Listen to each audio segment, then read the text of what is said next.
What's up, people? It's XOX, and today did another video with Gaming Fan on Star versus the Forces of Evil, and it will be about the Fridge Horror page on things that it's actually a horrifying show when you think about it.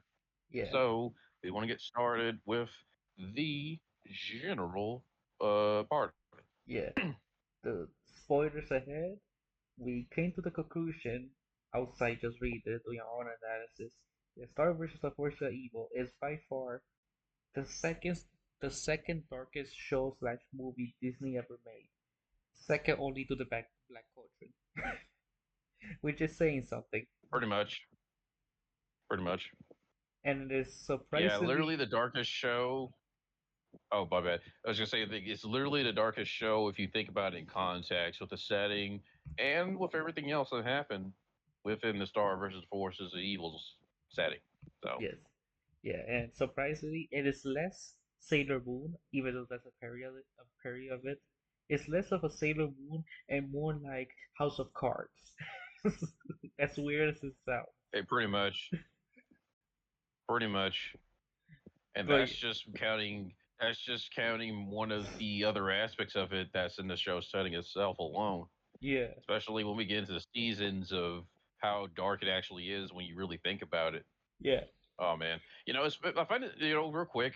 I was gonna say like I find it real funny like when it comes to a lot of lighthearted shit. Like for example, let's take well we could do a video on that some other time, but let's just take Mega Man for example. Like remember the first time you read when I showed you the first horror page on that and you weren't expecting it to be that dark, and I was like, yeah, like yeah. much darker than you thought it was, much darker than you thought it was. So like yeah, so then it's like looking at the Star versus Forces of Evil thing, it kind of fell into that category too, actually. Pretty much. Being literally the darkest Disney show, aside from counting Gravity Falls and Phoebe, of course. And surprisingly, well, the Owl House wasn't that dark on the Switchboard page, but still, No, not Star versus really. Forces of Evil, gonna get to it. Yeah, But so, yeah, let's get into it. Let's get into it. okay. Like, pretty much it first starts with the more mundane and the main point of the show, which is the dimensional scissors, which is the main, pretty much the main tool of Star's, character. Is pretty much opens up allow movement between dimensions, and you have to wonder what nasty dimension exists. And Ultra's abomination. It's been established pretty much early on. There are basically infinite dimensions, or at the very least near infinite dimensions. And given the high probability, there's going to be Right. some nasty ones. You know, even though they're not going to show it for the most part because they can't show, but in-universe implication, implies that like there are some things out there that are like way too dark. Este, we also had the Closaric, that he is basically the strongest user of magic in the show. And he's also the most inconsistent about everything. He said that only royalty can use the Book of Spells, yet he divulged the secret because he was given pudding, or simply because someone else handled the book. He shows emotion and caring for Star after wandering the wall, only to scoff at the idea of being Star's friend when Star tried to rescue him. He obviously cares about Rombulu's gift, yet treats Rombulu as little more than a child. At times he is blunt with training Star, and other times pulls Sanato's Gambit, which is another like trope in media, with filmsy justification for Stark's actions. The only real consistency that he could be said about Closer is how much of a jerk he is. It's no wonder that how many people have such a low view of him. This is the first information we see that we notice the later parts of the French horror page will explore that only the nobility can use the Book of Spells, despite the fact that we see non-nobles using the Book of Spells. Hmm. Which later, when we go further, there's a deeper conspiracy going on. Weirdly enough, Hmm. There's also consider that Nerf Nerfsig, I can't pronounce that name. Este who confers Toffee to Magneto, not the X-Men one, as someone with reasonable goals. Mhm. Consider that Toffee is now. He's going through some sort of episodic madness, like what happened to Magneto, or does he have some really twisted idea about what's in everyone's best interest? And for and remember, Kofi is basically a sociopath or a psychopath, give or take. And this is not me fan theory. This is like an official statement by by one of the people who work at Star Wars the Force the Evil. And for some reason, it's in a Spanish con, so non-English speaker sucks to be you. Este, now, another day, this is where the nobility of Star in this setting tends to be a lot more tyrannical than people get credit for, because how they treat monsters and humans mostly boils down to a certain German level style of how we gotta deal with them. That's all I had to say. Comparable to a certain German mustache man. And also, we also have it's a good thing. A part of the threshold page. It's a good thing that Moon stopped threatening to send Star to Saint Olga, because if she knew who ran the school and who happened to be most wanted by the Magical High Commission, as is stated older in the manual, Moon would instantly regret that decision, given that Oh boy, you're that's basically bad. hiring That's bad. a That was terrorist. good. Yeah, pretty much. Yeah, pretty much like Moon. Yeah, because that would have just turned into a pretty big problem right there. Yeah, and there's also this is not much of a horror per se, despite of the horror phrase section, but fate is a constant theme in Star versus the Force of Evil, especially the concept of the blood moon and the idea of two souls are connected for eternity. This is pretty much very common in fiction. But there is a thing called math magic, which is I can already hear the spirit of Pythagoras screaming in the background. It's the and how Star is required to answer math questions, or else the universe will collapse. Then there is the episode The Bounce Lodge, where despite the fact that Star and her friends, the lodge inevitably closes. For someone as free spirit as Star, this must be something of a shock. No matter what Star and her friends do, everything appears to dictate by fate, and it appears fate cannot be broken or changed.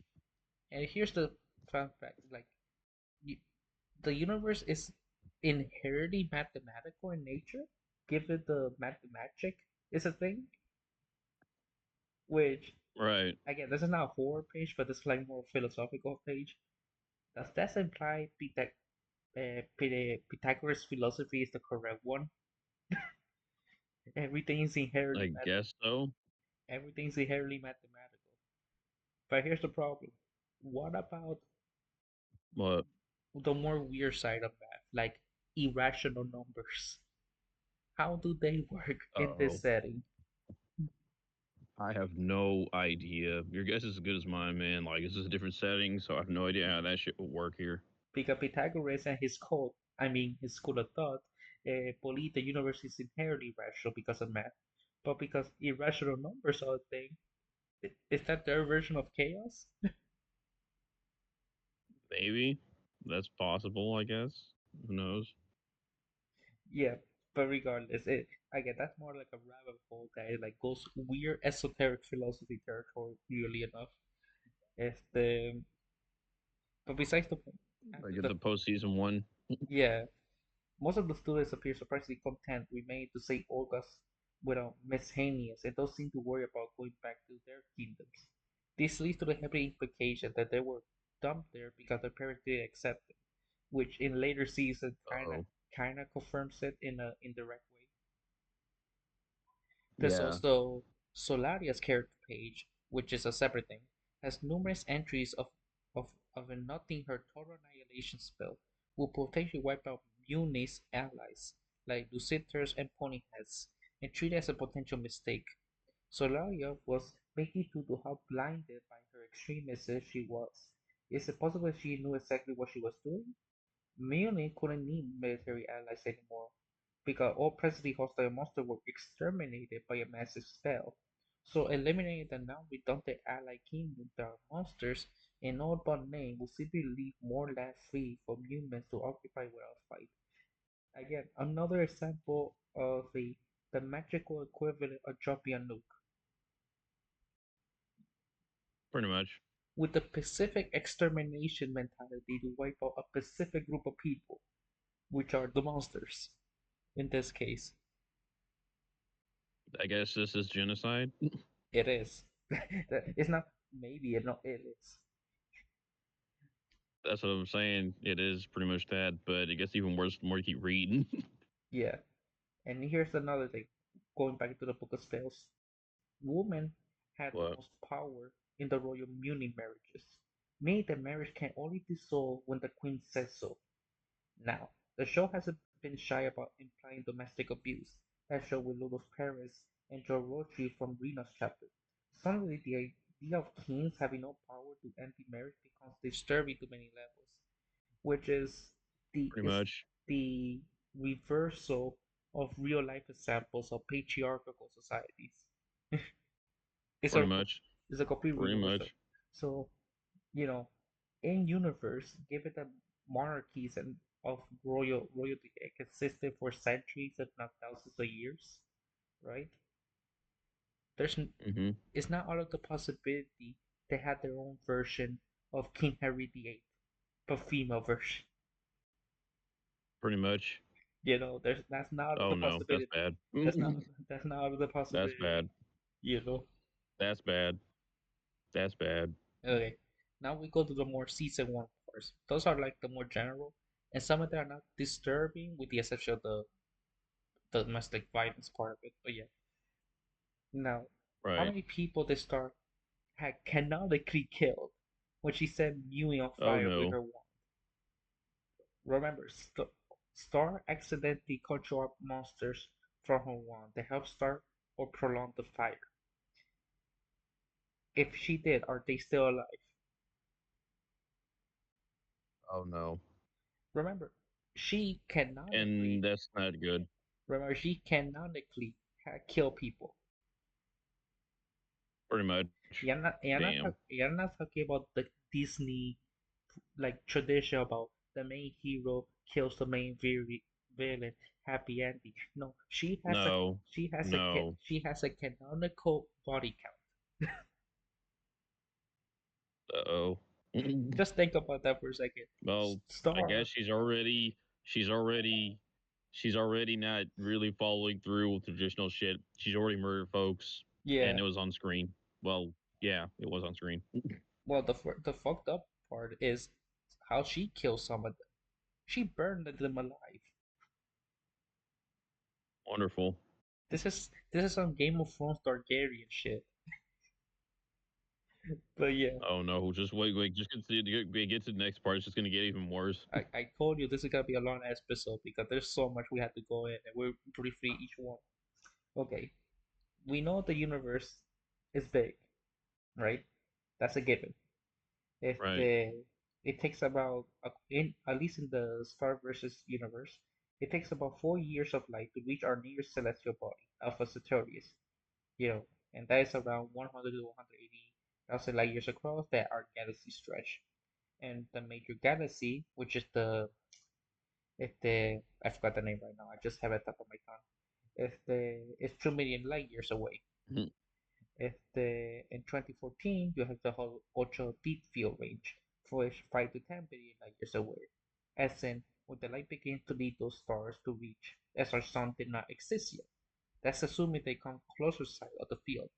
Now, in real life, the entire side of the universe across the field is like roughly around 93 billion light years across, right? And the universe keeps expanding, so of course it's gonna get bigger. So, and yet, if you screw up with magic, the magic one in particular that she has since episode 1, roughly the size and shape of a Wiimote, all of that is gone in a blink of an eye. Now, who thought that was a good Uh-oh. idea? To let Star, the main character, who is still a child, who doesn't understand responsibility, at least in season one, right? Who doesn't really understand the consequences of her actions yet, giving her the weapon to easily wipe out the universe. Damn. Just think about that for a second. The absurdity of this, that this little girl who still doesn't understand responsibility, right? Who still doesn't understand the consequences of her actions. You are giving her a weapon that can wipe out reality. Damn. Okay, that's just one thing. I'm going to skip the Marco school part because it's an unsafe school. Just imagine Chicago. Don't ask why. Just imagine Chicago. The Marco is from the projects for some reason. Este,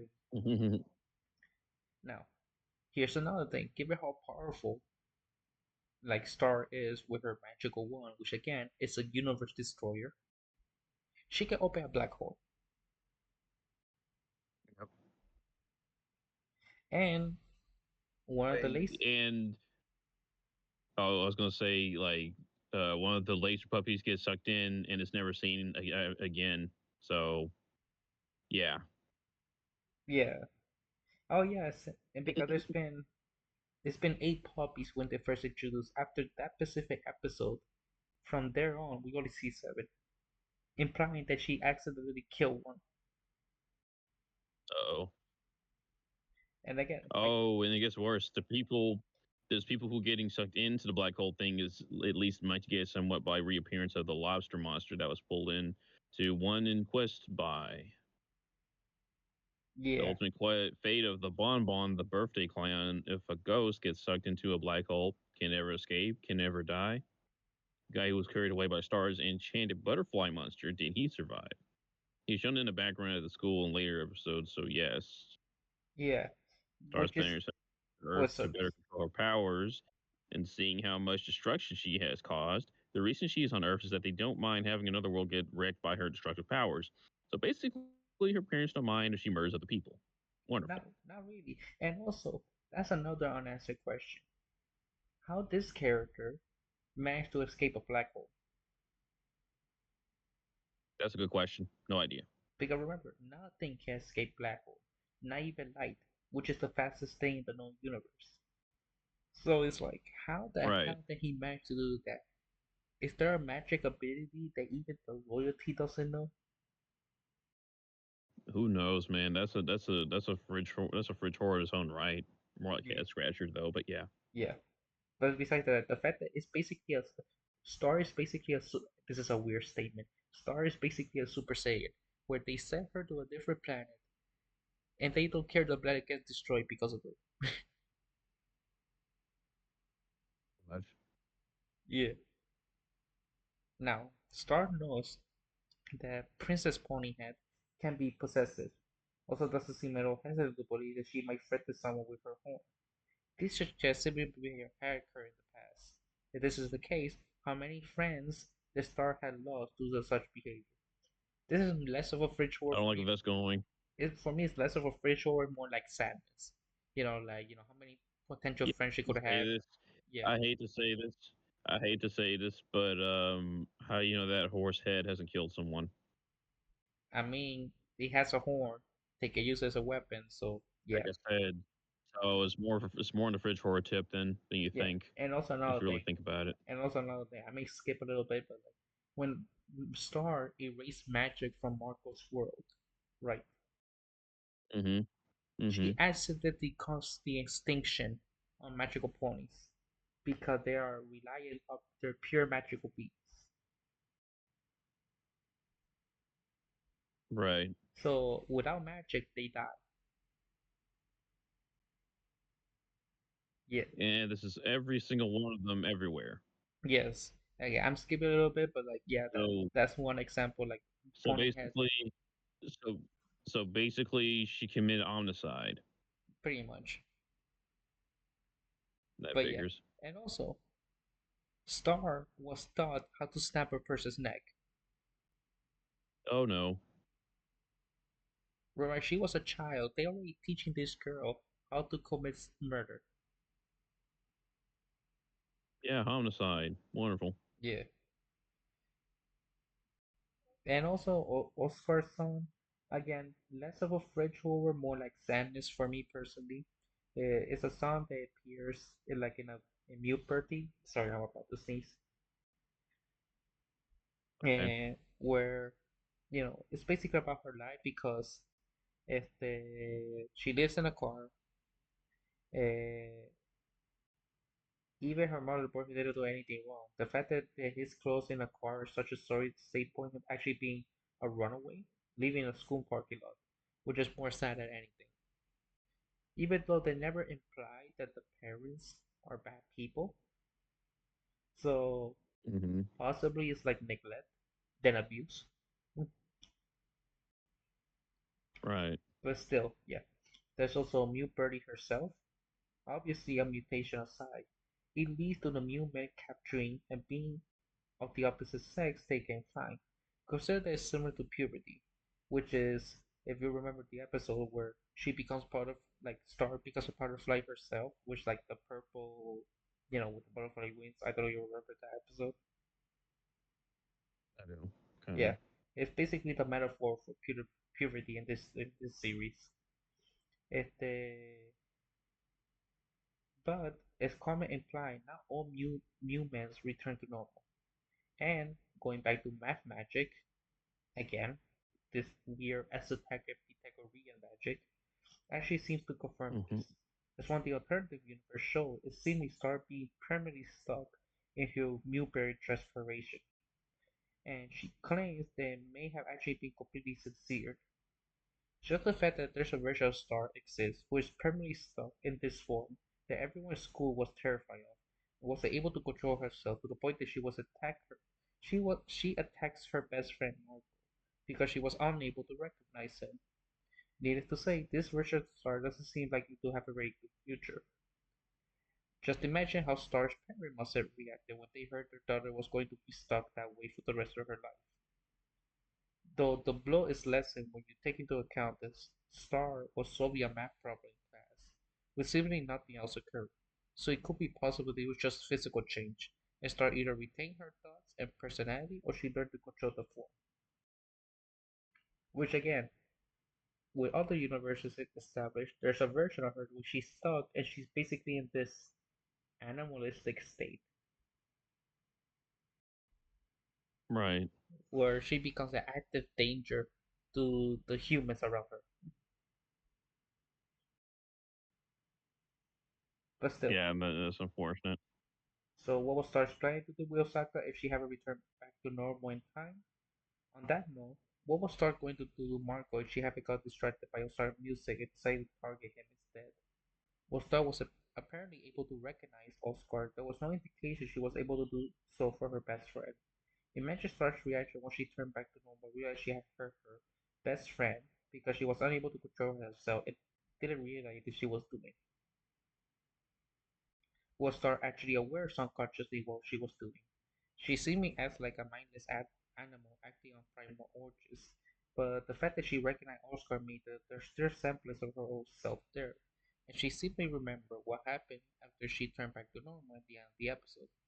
If that's the case, that means Star was aware at some level that she was attacking her friends, and presumably she knew that she almost did something really bad to her best friend, yet she was unable to control herself or make herself stop. Perhaps she would have been able to recognize Marco and stop if he jogged her memory in some way. But what would she have done when afterward if Orca had been target of affection? Well, this is going to more disturbing territory, given that her Oh. her butterfly formation is supposed to be a metaphor for purity, and in universe they established that the reason you turn to this because it's like a certain point in life, like I hate to use the term, but it's like the closest I can think of top of my head. It's like their equivalent of an animal going to heat. Right. So once you turn that, all you care about is like reproduce. Uh So yeah. oh. So things can go to Fleece Johnson territory real quick. Pretty much, and this is where it sounds pretty bad. It is. That's why I'm using specific words instead of straight to the point. I know, I know, I know. But I still, was just saying, like, yeah, this is bad. This is bad. yeah, at least I'm not playing the Mr. Bucket song. That would be worse. But still, now we have Pixtopia. The fact that the people in charge of Star's combat mirror phone forced their customer into literal slave labor. So another thing her kingdom caused besides genocide, slavery. If they're unable Wonderful. if they're unable to pay, it's bad enough. But there's also a psychotic pixie queen who Star implies eats people, which again, this is not considered cannibalism because Star and the humans are technically two different species. Yeah, they are different species. She's just ambiguously human, just like the rest of them. Yes, and Star and Marco simply escape back to Earth instead of doing anything about this, which means they let an entire population,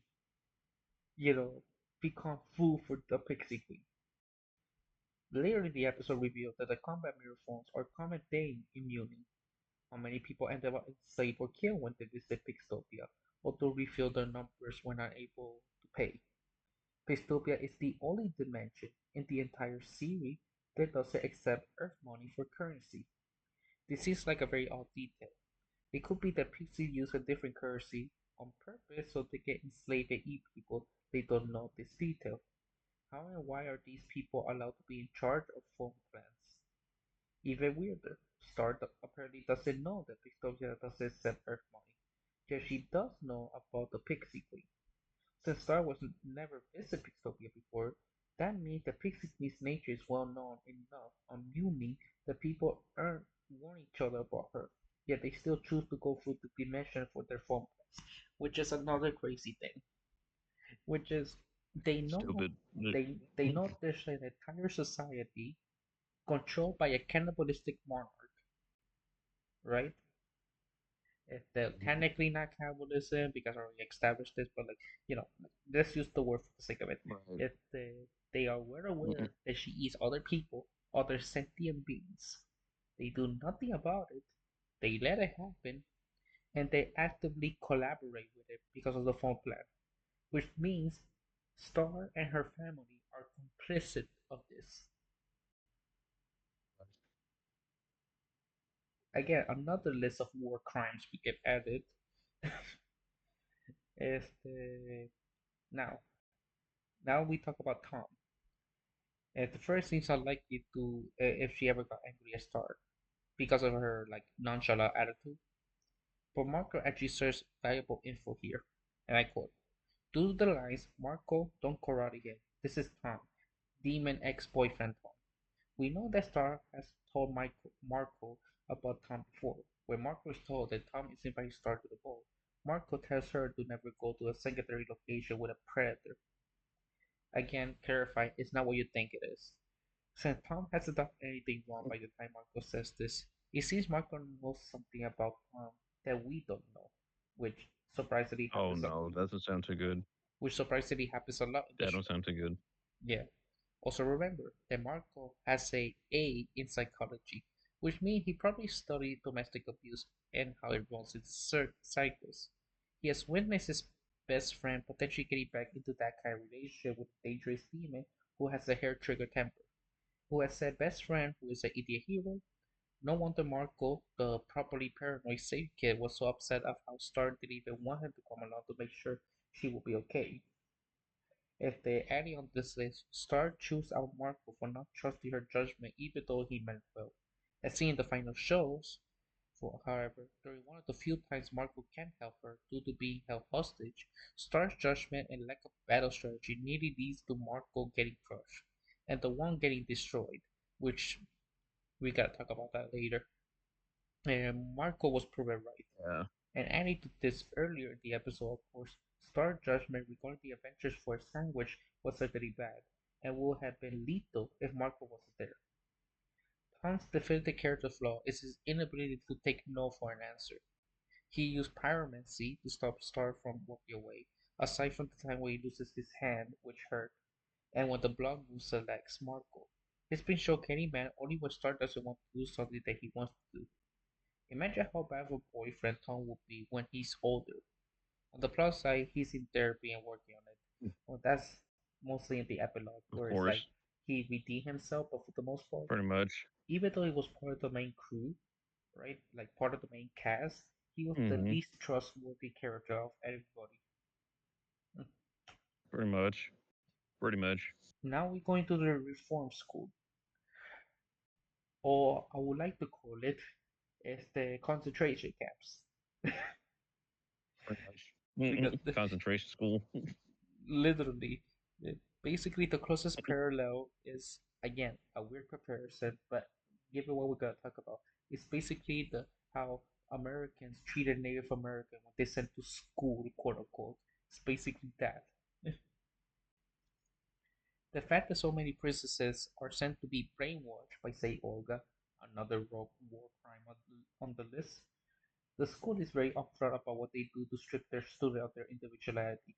And King Ponyhead hadn't admitted the place was like jail. It's staggering that people want their daughters' identities and personalities removed, all for the sake of making sure their bloodline continues. Again, this is domestic abuse to the most extreme level. This becomes worse when you remember how Star parents were threatened to send her there. Her father may have objected given that he's really like what he's really like, but us are whatever his wife says. Makes you wonder whether Star's mother has been to St. Olga, although she still has her cheek markings. As horrific as the condition St. Olga is, if you think about it, it's considered a necessary evil, as fucked up as it sounds. Each of these princesses is going to inherit a powerful kingdom. If they are even remotely like Muni, then also powerful magical artifacts. They are doing they are doing this to make sure their spoiled offspring don't come to the throne as complete despots. The brainwashing machine thing doesn't seem to be permanent, as Mrs. Seniors demonstrate, so without repeated visits to the machine, it's likely all will happen in the end is their personality will be tempered by disciplines learned at St. Olga. Is it evil? I would say fuck yeah, but yeah. But one must wonder what happened in the past. What happened in the past that this is standard procedure in the first place? That's another unanswered question. Something happened in the past that was so horrific, at least for the monarchs, for to allow this school to function as a necessity. Damn. So if I could use a real life comparison, probably there was like their version of the warlord period. Yeah. Okay, there's Oh also boy. Miss Henius during Saint Olga's orientation Miss makes clear. Heinous. I know it's always goes back to Saint Olga regardless. It makes clear that no boys are allowed. What would she have done to Marco? Is start disguise as Elizabeth? Well, the clearest answer would be murder, given Killed that him. given that Yeah. we know they clearly commit genocide against monsters, so to kill a human is not out of the possibility. Not Este, really. and there's also like a theory, never been confirmed, but people have entertained the idea because you can argue there's evidence behind it, right? But because the show itself plays for laughs, so it's hard to say, like whether or not this is okay, but it is interesting that Marco este, has some form of gender dysphoria. And these instances are Oh. frequent in season 2, and asks if he can keep the dress after he's tortured, calls the other princesses his fellow wayward sisters, is scared about being buried in a suit, and enjoys wearing ballet slippers around the house. Could it be they say Oka's torture is causing him to suffer gender identity crisis? Most likely. Like, without say Olga, let's say for example, he never suffered the hands of say Olga, and still enjoys cross-dressing. He could have been an easy trans icon in Disney. Now with the I don't income, think you can use this example. yeah, Yeah, I don't think you can use that example with this. Yeah, because that's not good. That's just a, a, basically a mind trauma. fucked. So Yeah, like he, yeah, well I said shell shocked, but yeah. yeah. Okay, but still. Now we go into New Independence Day. The star reveals that the first queen of Mune used her magic to enhance the strength of her warrior to fight a monster that previously inhabited the land, leading to the monster massacre, which is the actual term, by the way. However, if the story is truly accurate and not an historical exaggeration, that would mean that the people of Mune were conquerors that forced the monsters out of their homes, and the monster massacre was outright genocide against them. If the monsters from the story were anything like Ludo's current monster, they might have been more misunderstood than evil. Furthermore, Star herself even seemed to put two and two together by the end of the episode, furthering the implication. This and the obvious squalor of US commoners seeing India's family vacation heavily implies that this is a post-apocalyptic dystopia.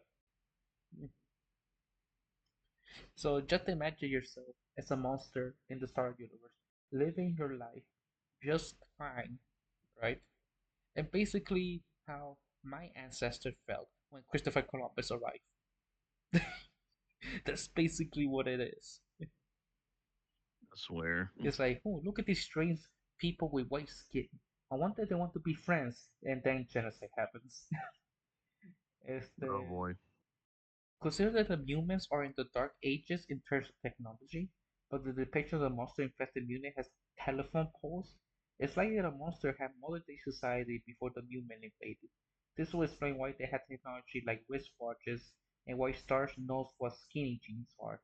They would have kept any technology they could successfully engineer. That's another thing. Not only they commit genocide, but the destruction was so bad they went backwards in technology. Yeah. Like instead of like 20th century technology, we went to 20th century to like 15th century. Not good. Not good at all. Yeah, which is somehow worse than regular genocide because at least you can recover what you lost. Not even in this case. I didn't know there's a regular genocide. I mean, it's like a level of like, oh, this is super genocide or this is ultra genocide. We're not gonna do the I German. just feel like it's We're not gonna do the German scaling. Este, but still, well, Genghis Khan scaling. no, that's just straight up murder. Like they don't even have an ideology for the most part. It's just conquering for the sake of it.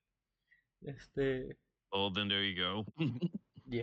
But yes, Star points out that monsters are instinctively aggressive, and is proven right when Lobster Cross get confused and told as City Block.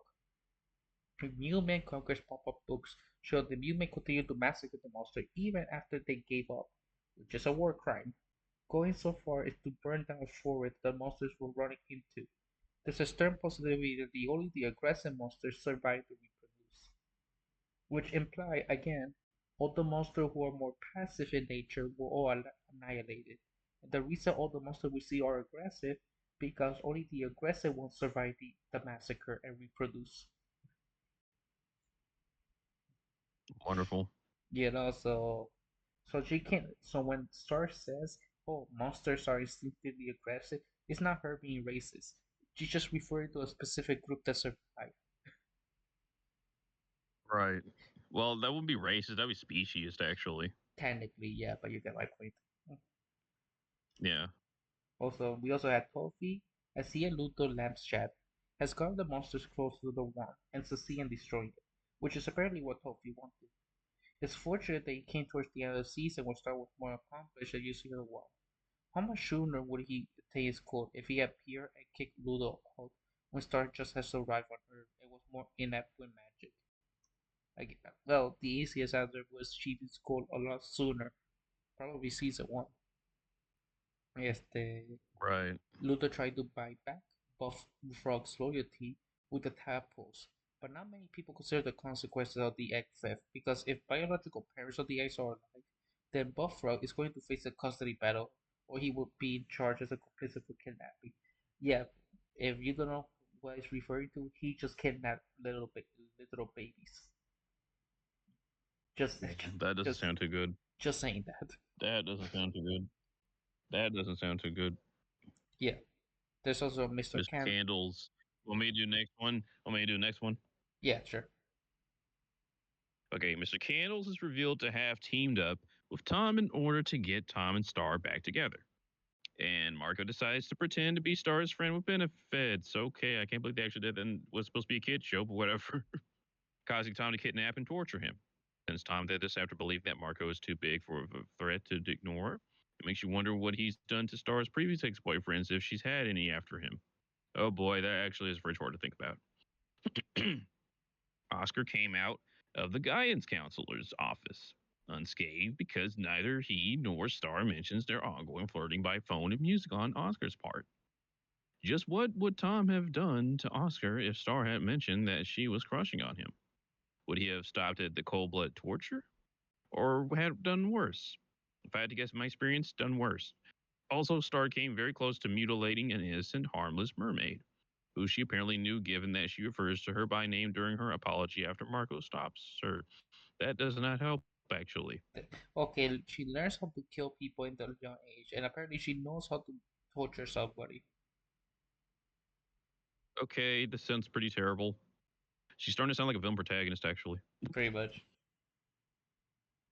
Star versus Echo Creek. One of the things the dragon says you can do underwater is turn someone to bones, which Star briefly thinks about but doesn't care. It turns out this dragon is a figment of Star's imagination. That's not good.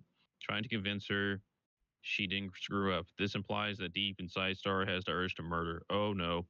To be fair, plenty of people have dark urges that they know of, acknowledge, and then suppress because we know it's wrong. Plenty of people have had fantasies about murdering. Okay, I don't think that's true. I don't think that's true because if that was the case, then a lot of folks would have murdered each other already. But about murdering someone who cuts them off on the highway, but very few, if any, actually do it. Okay, look, if you feel like murdering someone just because they cut you off on the highway, then you have a serious anger problem. That's all I Yeah, gotta say. Like, you have an anger problem. There's yeah. disproportionate retribution. It's like getting pissed off because someone messed up your ice cream. Like, dude, it's not that serious. There's You a don't have to murder someone over this. there's a difference. You just want to slap someone in the back of the hair for being stupid, and there's a difference between actually trying to murder Right. someone. Exactly. You With know, with like doesn't this. with doesn't help This. that means in her day-to-day life, which again Oh no. this adds to the horror. In her day-to-day life, there will be instances of something that annoys her, right? At least just enough that she quietly thinking, I want to kill this person. Oh no. She's thinking of many ways of ending them. Many ways, Now, which does not help. I'll now start with the camp. insert the Homelander scene in season 3 of Invisible of the boys. Okay, let me start with camping trip. Yeah, Let me start with camping trip. Excuse me. There comes a moment where King Butterfly, while talking to himself, admits to being in denial about Star already dating. Considering that Tom related fridge horror takes quite a space in this page, one could say that King Butterfly let Star enter a potentially abusive relationship so he wouldn't have to accept that she was growing up or she hid having a relationship from him. It's either the latter, though. yeah. Given her previous relationship, Game of I cannot. Flags. Given the previous relationship, the abuse she went through, I can understand that he's nervous for her to have another relationship because it's like a parent thing. Right. I don't want my daughter to suffer the same fate again. I understand the hesitation. All right. Have any family members, Butterfly or Johansson, have been murdered during these games? What would have happened to Star and Marco's friendship had not he been quick enough to save Muni Guard from falling into the lava? Would Star had even cared? And if she did, what kind of "my God, what have I done" moment would she have? So Johanssons and Butterflies were ready to kill the princesses of the kingdom. Imagine how Moon would have reacted if they had succeeded, and from her own family nonetheless. Oh boy, that sounds pretty bad. Yeah, again, If implied that that, actually happened. and the problem with the Game of Flags, like they done multiple Game of Flags, so there is a possibility that some of her own family members became victims. Pretty much. Tom uses Mackie hand tickets in order to gain a badge in anger management classes. The fridge horror comes into two forms. The first idea is that Tom still might not have accepted that he and Star are not getting back together, and he might have been watching or reading the thoughts of Star and Marco without their knowledge so that he can set up the test. The second idea is that Tom is still bitter about Marco accidentally stealing his dance with Star and still wishes to be with her. This has been implied in Nay Saya when Tom reveals that he was the one that put the curse on Marco because he feared that Marco would try to date Star.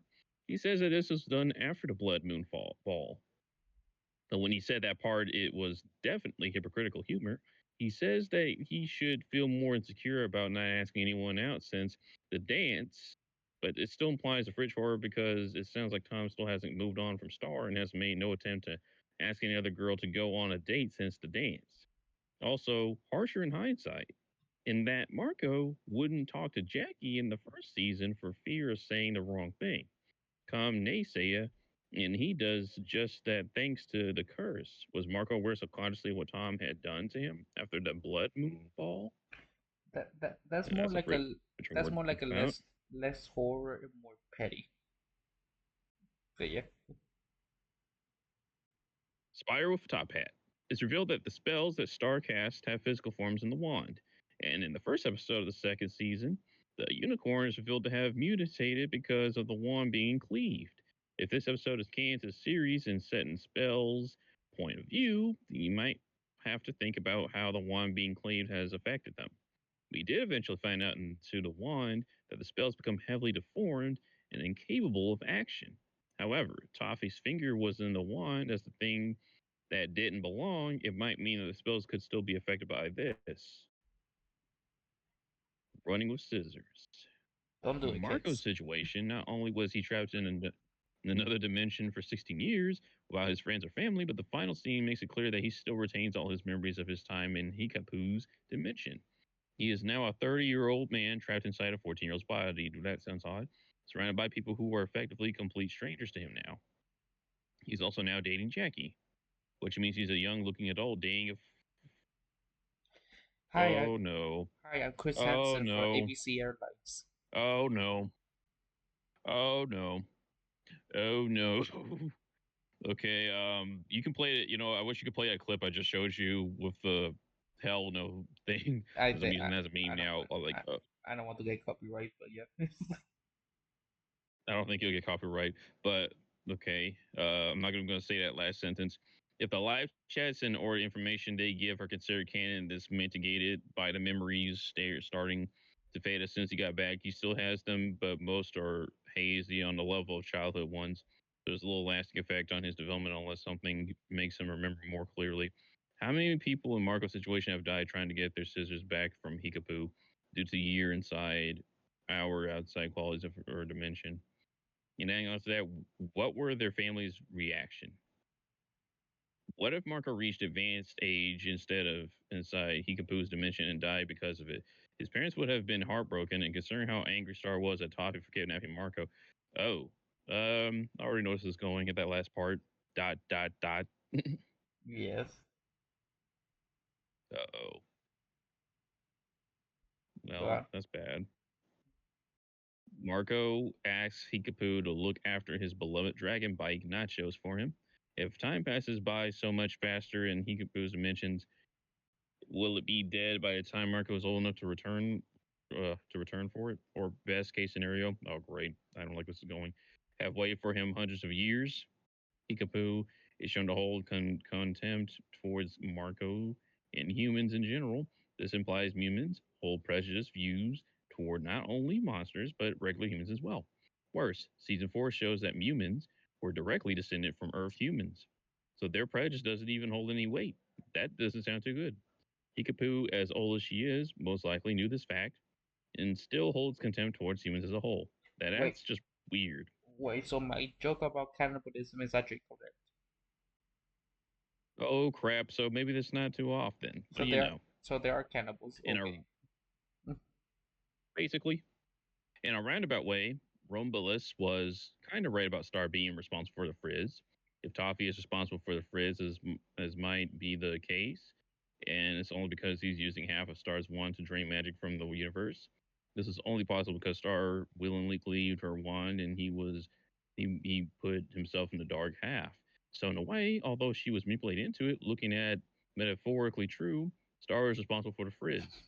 As Star briefly mentioned and given Romulus poor judgment, just how many innocent people were in prison because of him? Is Eclipsa one of them? Math. magic. Oh, going back to pedigree, Just the realism. fact that Star, yep, and only the Star that we follow, almost caused the entire multiverse to class simply because she stubbornly refused to solve a math problem in class. What do you know? This is bad. We've seen time and time again that Star simply refuses to follow the rules or authority, and she can't stand her teacher because of this. This episode shows it takes reality literally falling apart around her to get her to finally listen to an authority figure the hard way. Again, why? Toffee entered. Wait.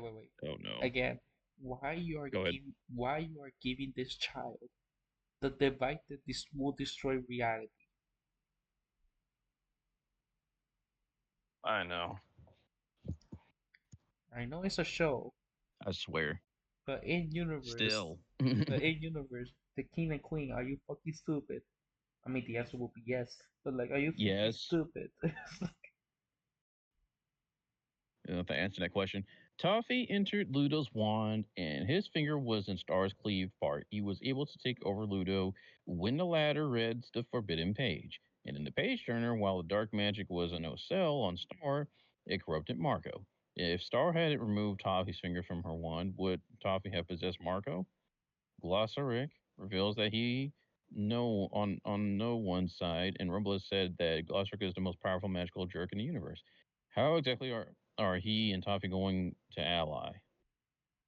Highness. Miss Miss Highness keeps mentioning Rasticor will eventually regenerate because he is a lizard, and even from just an arm, all that was left of Toffee, another lizard, was his finger. It's only a matter of time. It happened, but he died anyway. What do you know? It happened. Anticlimactic. Facing the music. Very anticlimactic. Ruberite's song spilled some pretty major royal secrets right in front of the king and queen, even at the insistence of a princess. In some countries, that'd be considered high treason. And if the Doyleist explanation for his not returning later is that his voice actor, was it Patrick Stump of all that boy, is too expensive to hire again. The Watsonian, wow, that's a weird name. Watsonian explanation may be quite a bit darker. I don't like where that's going. Except for one of the artists said that he actually survived the riot, but is just very upset about what happened. Okay. Star crushed. Suppose Star and Marco started dating, especially now that Star has revealed her crush to Marco in front of Jackie before running off in tears. As friends, Star shows a lack of consideration for Marco's feelings and human vulnerability. He always bends over backwards to help her more than the other way around. She nearly got him killed in the first season's finale to get a stupid sandwich, as Marco tells her angrily, and later got him a gift card despite Marco not being a happy shopper, and the card threatening to kill them. In Crystal Clear, she and Romulus use a crystallized Marco as a table, and she refuses to tell him what happened when Romulus reverses the spell.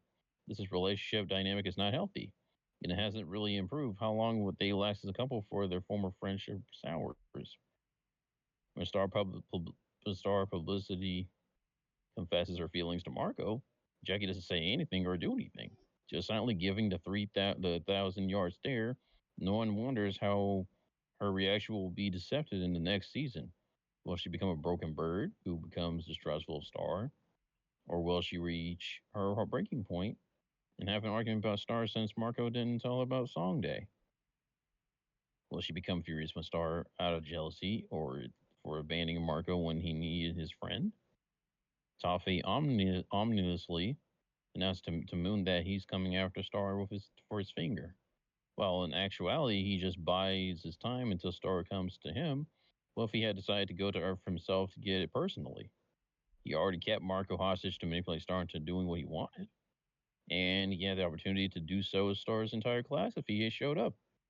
And there's nothing she or Moon could have done without risking collateral damage to other people. Worse, once Toffee got his finger back, he would have had no reason to hold back anymore and would have the perfect opportunity to take out Star in front of her mother, best friend, and dozens of other witnesses. And now we move on to season three's Fridge Horror. Return to Muni, Moon the Undaunted. Actually, how many of these Fridge Horrors would say we've classified like this is how basically things would be like in universe if you're really thinking about it. Yeah, And the funny part, like And then Dolph, considering where it's like, the funny part, Toffee, despite okay, being the villain of the first two seasons, right? He's technically hmm in the right when it comes to his criticism of the monarch. weirdly enough, pretty much. Yeah, and Bless you. given that he's a monster himself, a survivor, of genocide, there's a reason why he has a very extreme negative view of Star. Much. It's actually justified, like you said, because it's not just out of, random hatred. No, there's actual reason for that because the way the caste system is, monsters get treated like crap, Yes, and he's actually against that. So his approach is like that's kind of the reason why he opposes Star. Actually, it's yeah, not any other reason other than just you mistreat all the rest of the other species bad, and on his end, that's not looking too great. So yeah, yeah, I don't like that at all. This and is just also basically discrimination. He's against discrimination, basically. and also there's another type of magic in Star that never explored too much, but it's called dark magic, which you Right. get either Okay. You want me to rival. read? Oh, go on. I was gonna. I was gonna say, you want me to read this part or? Yeah, yeah, Okay. This episode establishes that powerful black magic is the only way to permanently injure a Septarian, whatever that is. And gift of the card, Rasticor, one of the Toffee's former soldiers, has robotic left arm and a gemstone in place of his left eye. He said there is someone else out there with a dark magic on par with Eclipsa. This may also imply that the Queen Moon followed through with her proclamation to hunt down the remains of the monster army. Makes you wonder how many other monsters suffer the wrath of Moon the Undaunted.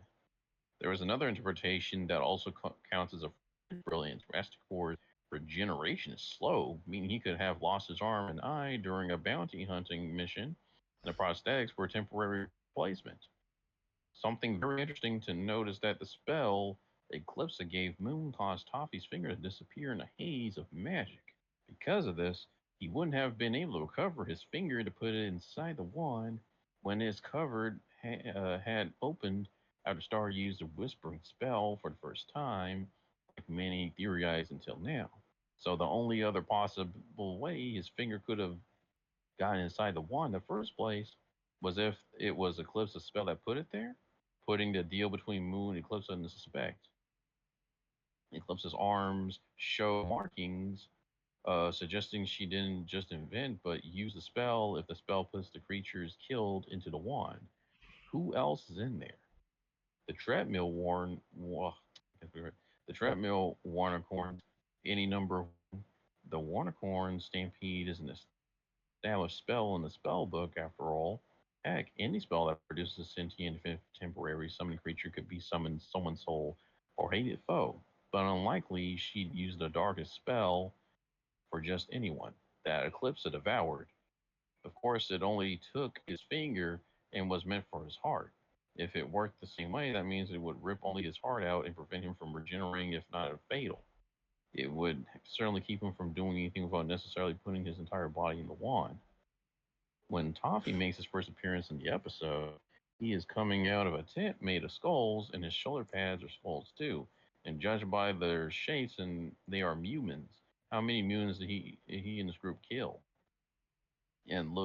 Looking closely at his shoulder pads, they have facial markings of the royal butterfly family. Besides Moon's mother, Toffee has killed other members of her family. In a war style, a funeral for Moon's mother wasn't seen, and considering the shoulder pad skulls, Toffee could have been wearing the skulls of Moon's mother as some kind of trophy or intimidation tactic. This lizard is cold blooded. The photograph of Moon with her mother, who was, according to Dominic Bisignano, Tumblr is named Comet. Oh, great, they only have the name on there. Shows that Moon's mother has butterfly shaped cheek marks. It's not unlikely the shoulder skulls were some of Moon's relatives, but thankfully, neither are her and mother's skull. I gotta click on that link because now it got me curious. Let me see. yeah. Give it a But I minute. mean, it's been indirectly Yeah, confirmed that yeah. Toffee has killed Star's family members. Right. Okay. I saw the link. It just says the name. All right. But yeah, it's true that he indirectly killed Star, one of Star's family members. Okay. Now let me continue. There's no mention of Moon's father even during such dire times. Toffee not only killed her mother, he might have killed the last of her immediate family, leaving Moon both a young queen and an orphan. Comet's chapter of the Magic Book of Spells states she divorced Moon's father. However, what happened to him in this time afterwards is unclear. What exactly happened that could have changed Moon's outlook on Eclipsa so much after their first meeting? It is implied that the spell she was given was part of it, that as an adult she sounds downright ca- caustic when speaking about Eclipsa, which seems a bit based on a single use of one spell. The incantation for spell Moon was given, including the words from the deepest depth of earth and sea. Aren't the depths of oceans where you would find Cthulhu? Oh my word! Give Eclipse's penchant for toying with dark magic. It's not too much of a stretch to think she somehow tapped into the power of outer worlds. Toffee. Toffee smacked Marco hard enough to leave the rock he was smashed into cracked, and Marco was unconscious until Buff Frog woke him up. Did he have a concussion Yeah, at the start of short the episode? short answer Ludos? yes. What? Short answer Yes. yes. Ludo sends. I heard you. Ludo sends 5 children into the sky using Levitato. However, only 4 return at the end, and that says everything right there. The magical High Commission may be revived except for Lekment, and he and Rombolus were boyfriends according to Word of Gay, so imagine his reaction to finding out his beloved boyfriend is now dead. Since Toffee since Toffee corrupted all of magic, that included the dimension scissors. Marco wouldn't have been able to go back home to his parents. Raphael and Angie came closer to never seeing their son again. Trial by Squire. As they raced to get the armor wax, Tiggs hit Marco's cart with enough force that he almost crashes into a wall full of axes. Given how awfully competitive she was about being the throughout the episode, she's willing to even resort to murder to come out on top. That's terrible. This is social Darwinism. What do you know? The show also shows that too. Monster Bash.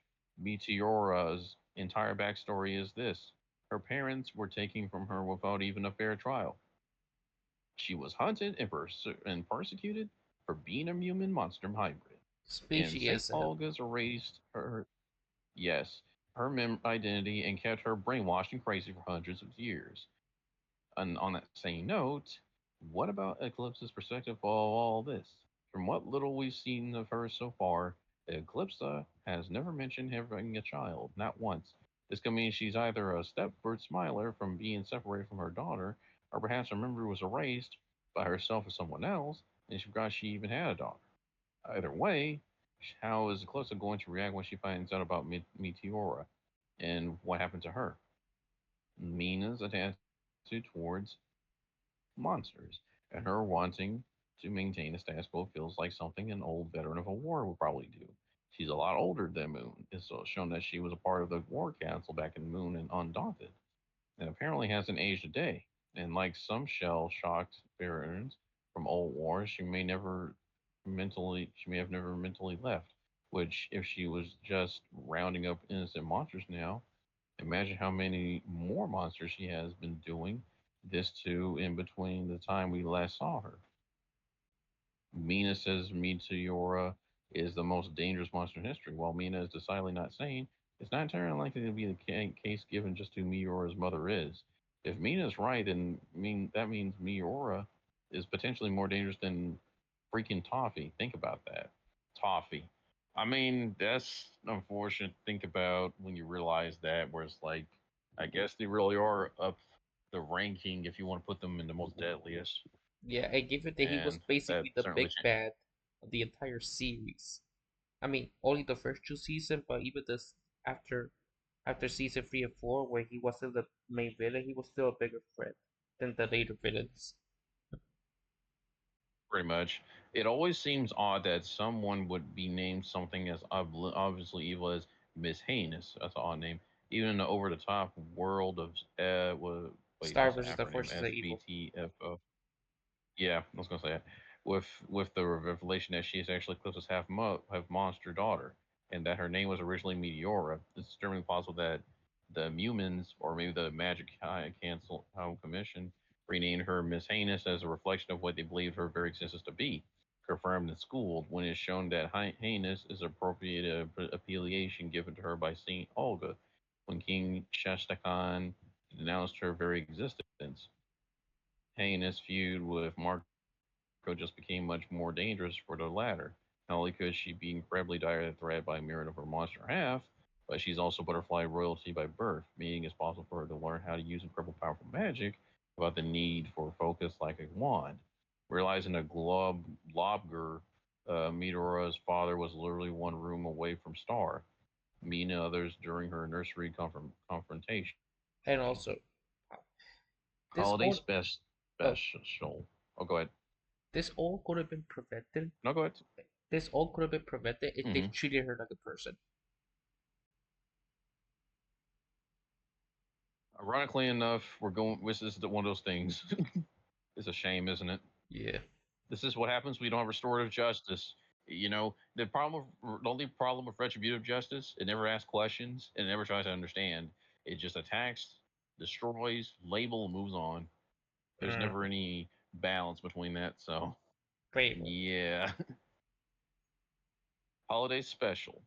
Star is not handling her crush on Marco in a healthy way, like giving his hoodie to her current boyfriend or sending him to the deepest part of the castle to avoid any interactions with him.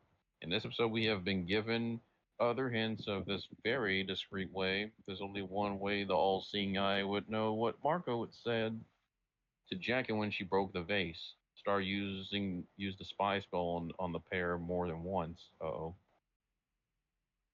So eclipse the moon. The reveal that somebody went to a lot of trouble to make Miura an unperson. You can go in so far as to change the archive records to make it say that Festivia was Eclipse's daughter, when Eclipse doesn't even know what that is, raises some disturbing possibilities. But here's the first big one. If Festivia was not Eclipse's daughter, and Eclipse never had any children besides Meteora, does that mean the entire Bellfly lineage since then, Star and Moon included, have been illegitimate? Whatever Moon finds out, it will definitely be an uncomfortable truth for her. On top of that, the Mewman's trust in Queen Moon has already been damaged by the reveal that she covered up Loceric's disappearance and her failure to stop Ludo's takeover of the capital. If Eclipsa makes a play at the throne, there is a decent chance that the people will side with her instead of the current king and queen, especially if she exposes the fact that the Magical High Commission was involved in yet another cover up. Mitigation mitigated on the legitimacy and of by merit of the fact that Moon has an aunt with facial markings, so it's not too much to think that Clemson had other relatives that could have taken the throne after she ran off with her monster lover. But it does remember unsettling questions by Eclipsa not even recognizing Festivia. Why is the case, and what exactly happened between her running off and Festivia taking the throne? Eclipse way too comfortable altering people's minds with magic, and she implies that her favorite tactic was to mind wipe her enemies. The fact that Moon could also unintentionally do so the fact that Moon could do so unintentionally is horrifying, especially since she appears to have wiped more than just his recent memories. Romulus and recrystallizing Eclipse of the instant the Moon has what she needs becomes a lot more suspect in light of the conspiracy regarding Meteora. He may as well have been keeping her from saying too much to Moon. The fate of Eclipse's monster lover, if Romulus crystallized her for her crimes, when what did the commission do to him? Was he crystallized as well? Did he escape from the commission and kingdom, or was he killed by Eclipse's sworn ex-husband, or by her commission?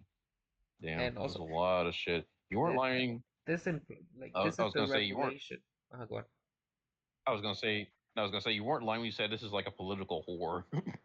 Like Yeah, basically just political horror altogether. like not only the Yeah, Star's family is illegitimate, given the implications, that means Meteora, who is the half monster, half human hybrid, is the true queen. The right. the one who's been rejected by everyone because racism, well, speciesism technically, but like it's the legitimate ruler. Right. Right. But yeah, go Okay. Okay. Okay. The reveal of what the High Council has done raises a lot of questions about their morality, especially since they have been empowered and influenced the judgment of several queens for centuries. How many times have they influenced the crown? What other moments in history did they change? Did they cause the war against the monsters to go on far longer than it should have? If Star Butterfly gains enough support to give equal rights to monsters, would they remove her too? Star's right to the throne being at risk is a much bigger deal than you think.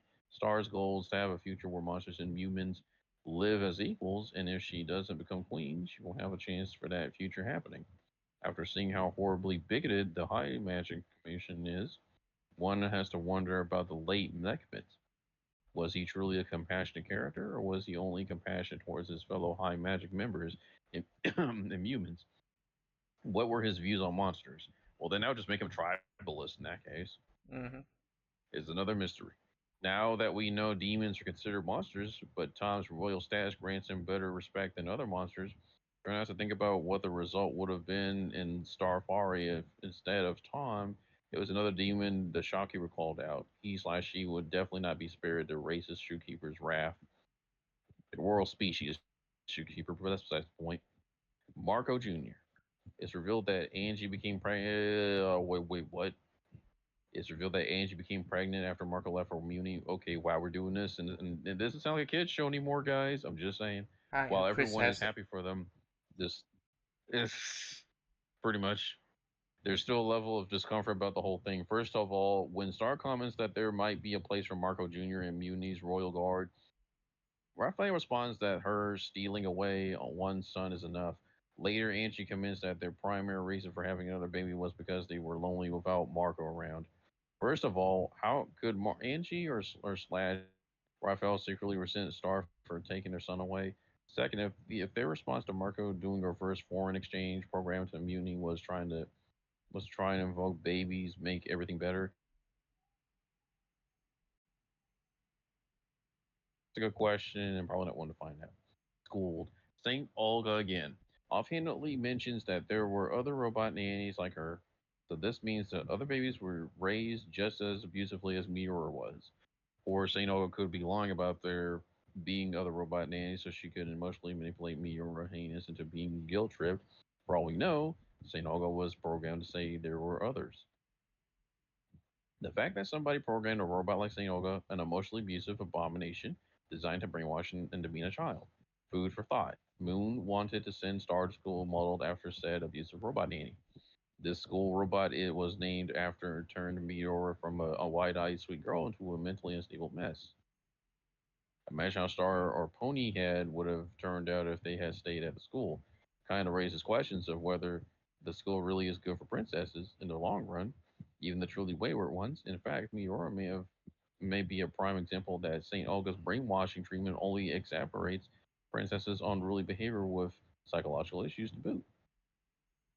As extremely powerful as Meteor is, remember one thing: humans have their butterfly forms that increase their powers drastically and can dip down. Okay, I don't know what that means. Even without the wand, we've only seen what Meteor got from her monster half. Just what is she capable of once the human half comes into play? Meteora had her entire life stolen from her and put through the nightmare thanks to her stepfather, but it's highly doubtful such a thoroughly unpleasant and self centered person would have been anything resembling a good father to Festivia either way. Especially given the closest implied to have zero good memories of him before finding out what he did to her daughter.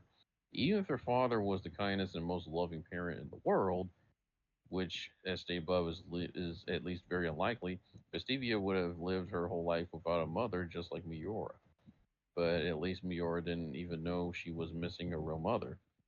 Festivia would have had to live her whole life thinking her mother abandoned her to run off with a monster, assuming anyone would have told the young princess about Closa's crime.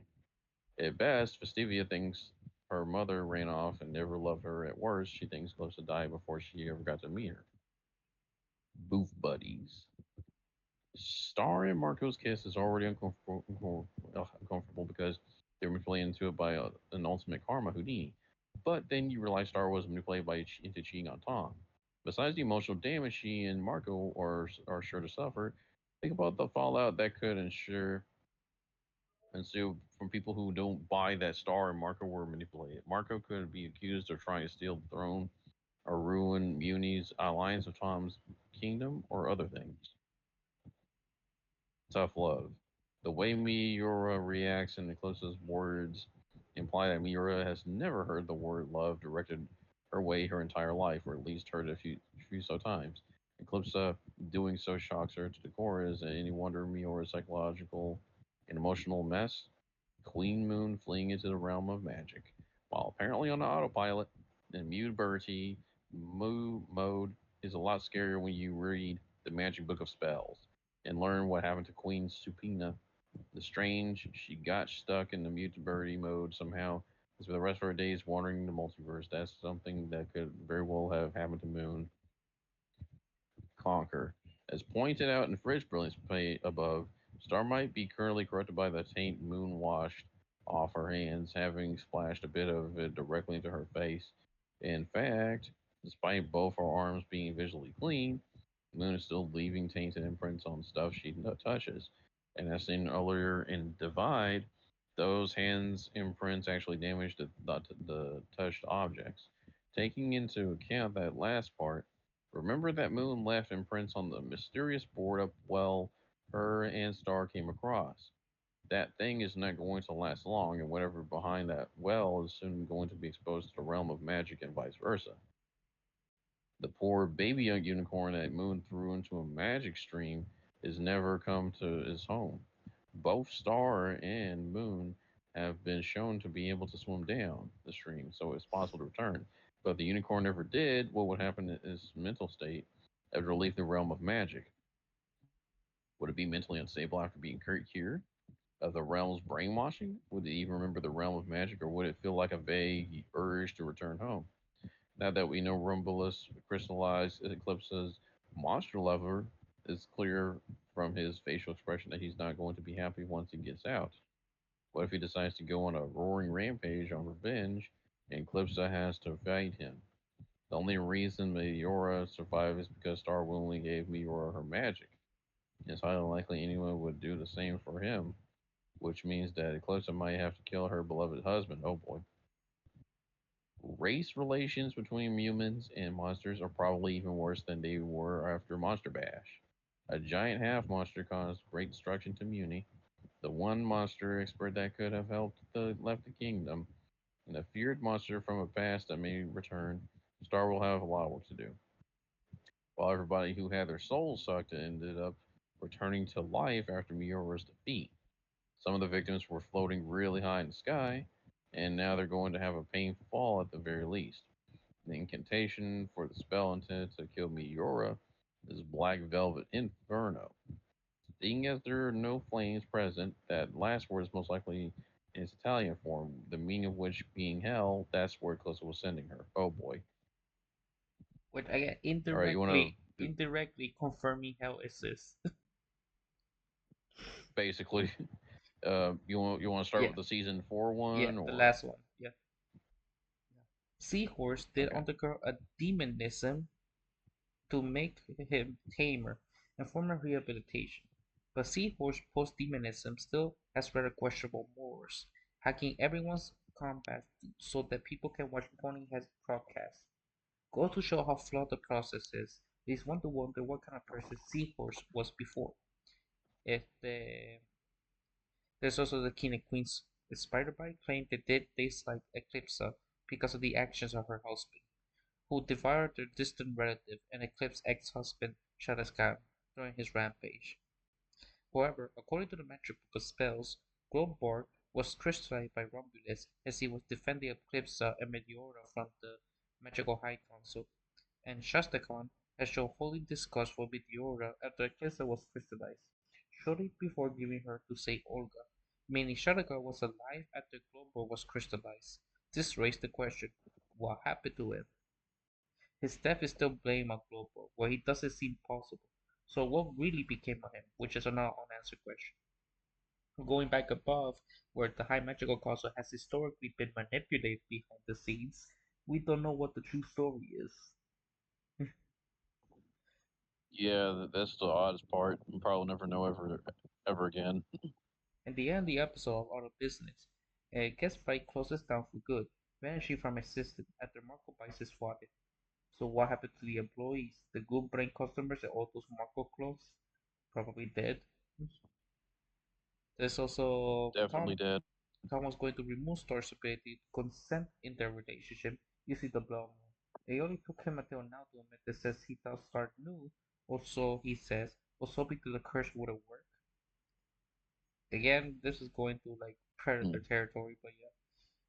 There's also Oh no. Nina Loveberry wants to rewrite the Solaria project, the super soldier program that created her in order to destroy Eclipsa and all monsters. What makes this special unsettling? It was created by Queen Soloria, Eclipsa's mother.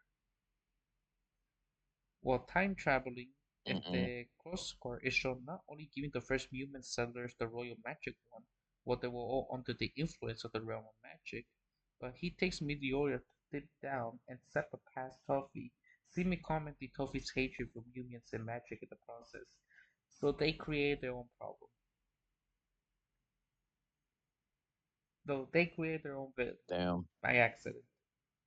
In other words, Pretty much. Closcar is more or less directly responsible for all the events throughout the history of Muni. Now, the real question is Closer just being an asshole or a true neutral, or did he know everything was going to happen regardless of his actions? If they even worse, this may be directly into Toffee murdering Moon's mother, and very nearly her daughter as well. In other words, Colossi may have directly been responsible for getting a queen, who was also his favorite one to put, killed, and very narrow a second as well. In fact, he seemed more annoying than anything else at Star's apparent death in Toffee, but balls his idol with Queen Comet is gone. Just what was his deal? Like again, this is like Damn. weird political shenanigans. That he's like, he wasn't sad when he thought Star died, but he was especially sad when Comet died. Hmm. Yeah, There's like you said, political horror. there's also the Free Knights entering Neversong, yet only Higgs return, meaning only one survived. There's also the Neversoul time Mm-hmm. difference, meaning the year can pass in few seconds. When Higgs returned to the Neversoul, unless she found a way to extend her life, then due to the different Higgs, very likely live her whole life before the Marco even managed to meet Star on the roof of the temple. Sorry. Most of Eclipse's Mm-hmm. spells were destroyed by the unnamed spell. So what will happen the next time she tries to use that spell? The spell seemed to exist in the wand like cookies judging by the fact that OCI appeared in Star's room after she used it, and none of the Eclipse spells mention how odd it was to see him in there. Most likely, as soon as they use their either reappear in Eclipse's room or a new version will pop up. And also, when did Eclipse reach Star's mind? Because she is Oh. capable of doing that, but we never know when she did it. We know she did, but we never know Right. when. We also have Romulus' treachery has not been revealed. Star will most likely give it up on Eclipse for good, meaning she and Gogra will be recrystallized. What will have become of Meteora? Considering the slow pace of Romulus' crystallization, Eclipse and the pulse Globor was when he was crystallized, Globor may have relapsed when he turned Meteora and Eclipse were killed by Shadowgun and the Commission. Or he was trying to distract the Commission so he can save his wife and daughter from being captured for his crimes. With the reveal of Moon's heel turn, in wrestling terms, turn into a bad guy, this scene of Moon Necklace of fighting Bryce into lights of this.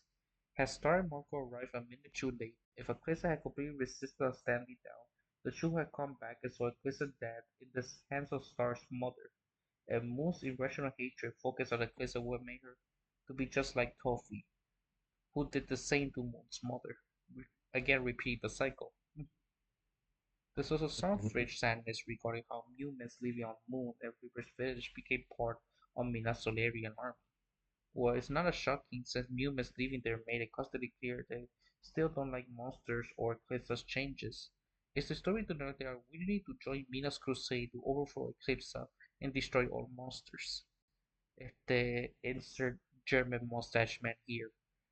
Humans such as Monty Oh Mazer boy. or the guy that looks like Gaston, who is so quirky and likable to a degree, end up having a great body for monsters and had no issue with terrorizing monsters or harming everyone who stands in their way. And brings to mind how we have our friends and neighbors in real life who may secretly harbor strong racist and prejudiced beliefs. I mean, I'm Boricua, I know how that feels. It's, este, it's stated that Turbine is where people go to run away with their problems, and beyond it is the plane of non-existence. This is a very dark implication. There are people who go there to relax, then there are people who can essentially commit suicide for their failures by going into the plane of non-existence. That being said, Hikapu's idea of helping the hero is giving them a chance to end their misery. Considering that Moon Day was horrible that it backfired on her, and on her own daughter hates her. It's not a stretch for Hekapu to believe Moon is the most likely to be driven to suicide and place herself into non-existence, given all the crimes and actions committed throughout the story. There's also Star's plan to stop Mina's rampage and plans a genocide against the monster by destroying magic itself. Logically implicated, this is the very act is itself a bigger genocide, which I mentioned earlier. Star has basically committed homicide. A Star goes through it, and given Right. that there are millions, if not billions, of beings made of magic in the multiverse, the entire episode has been dedicated to showing characters made of magic, the spells, the magic high council, beings like them, and everyone that lives in the magic forest Star. If Star goes through with destroying magic, she will presumably kill all of them, slowly to save a portion of her country. In that moment she does this, she will become just as morally controversial a character as the most notorious of past Marine royalty, whose legacy burdened her decision, if not more so. On the same note, Star is very, very, very lucky that Meteora did turn back into adult. Because Um. Well, if that what? Oh, I was gonna say. Well, she did. to give you an example how bad this is, because she did destroy magic, she has killed more people, right, canonically, than Thanos. Wait. Wait. Remember when we said omnicide?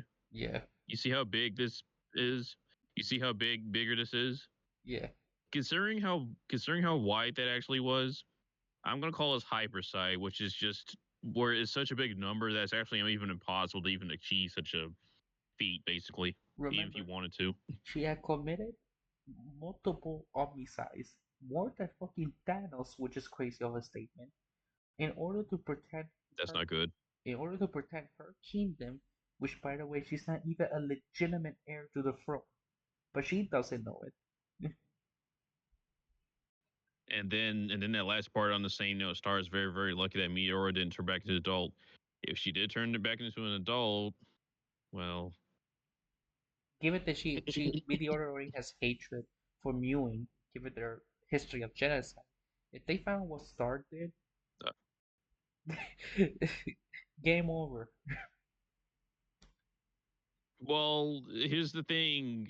Star didn't commit genocide this time. It's homicide. No, it's even bigger than homicide. I'm just gonna call it hyperside, where what she did was so many bodies that I can't even really count them all because I would literally be counting forever. So that's even way bigger than the other shit. But Genocide was bad. She came in omnicide on a much bigger scale. it's like that scene. It's like stop German scaling. It's like, but still, it's the now that magic is But just yeah, if yeah oh no, I was just gonna say like yeah, if she was an adult again, this wouldn't go well, yeah especially her family history. But yeah yeah, yeah. go ahead. And yeah, even then, Star, unlike the other one, she didn't intentionally want to commit it, but she did. What her ancestors, they were intentionally want to massacre people. Este, Pretty much. but yeah, now in the end of the series, since season forward, magic is destroyed again, ignoring the consequence of this decision. Mu and Earth have fused together as the one, and there are some people, like the pony has, still maintain their abilities. Although my question how long because they're made of magic, you know, if Oh, it doesn't help that humankind, just like the mutants, also has a history of prejudice, so it will not be hard for Mina to amass an army, you know. right. In her debut, Mina was able to convince half a random group of humans to make her their ruler. Now imagine what she could do with billions of frightened, confused humans. Even worse, Mina doesn't have access to magic, but she knows how to access human weaponry and science on Earth. In his series, it showed to be fairly advanced, so she can probably just kidnap some human scientist and make her into a super soldier again. Magic came into existence once before, and the realm of magic managed to recover the toughest corruption thanks to Tsar, so the magic comes back will easily happen one day. There's not even going into things like how Pony has can still fly, albeit without sparkless, despite magic supposedly being all gone. You know, if the now several dimensions has merged, try not to think about how much chaos Earth governments are in. You know, if the what is the fate of all the beings that Robbie has trapped in his crystal? At the end, apparently there are only two ways to free someone from a crystal. One being if the crystal melted by Robius himself, which is death, and the other spell can break the crystal, a magic spell. Practically the destruction of magic dimension condemn all Robulus with to be trapped in a crystal forever. So there's a lot of people in crystal form, including innocent people, are stuck forever. Mm-hmm. In an alternative Not good.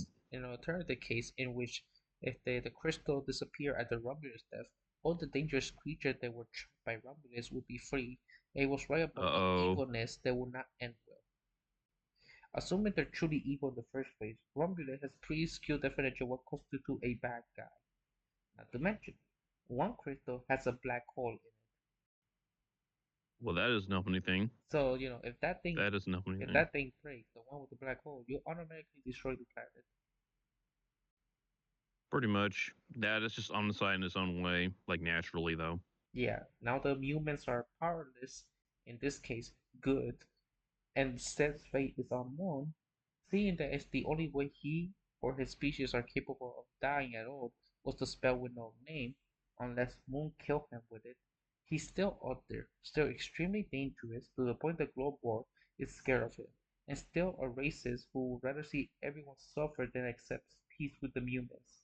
What's going to happen when he, or at least those with his mindset, learn that humans are powerless? And there's also Ronaldo, who's most likely died completely alone with no idea what was happening.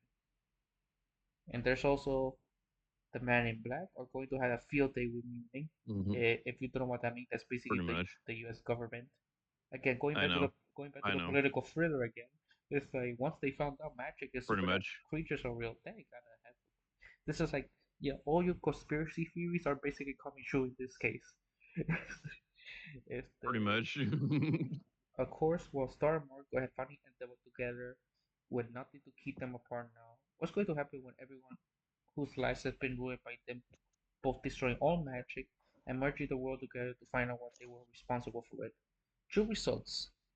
They can help them adapt to this new situation, or the two lovers are going to have to go on a land from countless people who want them dead. Mostly the latter. After making her speech about how there will always be those who carry on her work and marching off into the forest, Mina can be heard coughing loudly off screen. There are a couple of possible implications.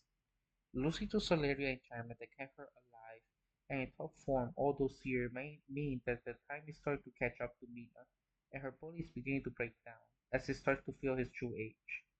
Another possibility that without her Solaria enchantment, Mina is woefully equipped to handle the germs and bacteria. And remember, she's like 300 years old.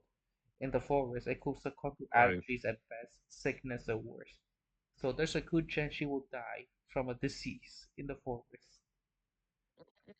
In this episode revealed, Jaina can stop her own heart on a whim, requiring her to be revived by the medical staff that's nearby.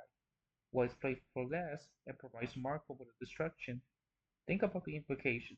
Gianna has to have done this before at some point to learn how to do it. And true, the first time she did it, she did so without even knowing where she ever wake up again. How that how deep does her nightmare fetishism go that she willing to potentially kill herself over it? And Damn. there's not even getting into why she was looking way to stop her heart in the first place. Like they never explained that.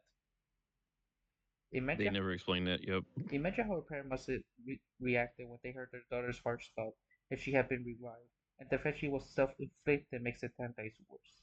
Since she worried them sick for no real reason, it could potentially spell problems down the road if her heart actually stops for real without her input. Imagine how jealous parents must feel knowing their daughter can put her own life in danger on a whim, just out of personal amusement. Damn. That's just self torture right there. That's just But self torture. the question is, like you said, they never explained it, but at the same time, what the fuck happened for her wanting to learn to do this? I have no idea. Masochists to a very extreme degree. I have no I idea. mean, they do mention there is a type of fetish because she has like a macabre fascination with stuff, but the fact that she learned how to stop her own heart and she can kill herself, that doesn't look like suicide. That's like, what? This is sounding less like a kid show, isn't it? Yes.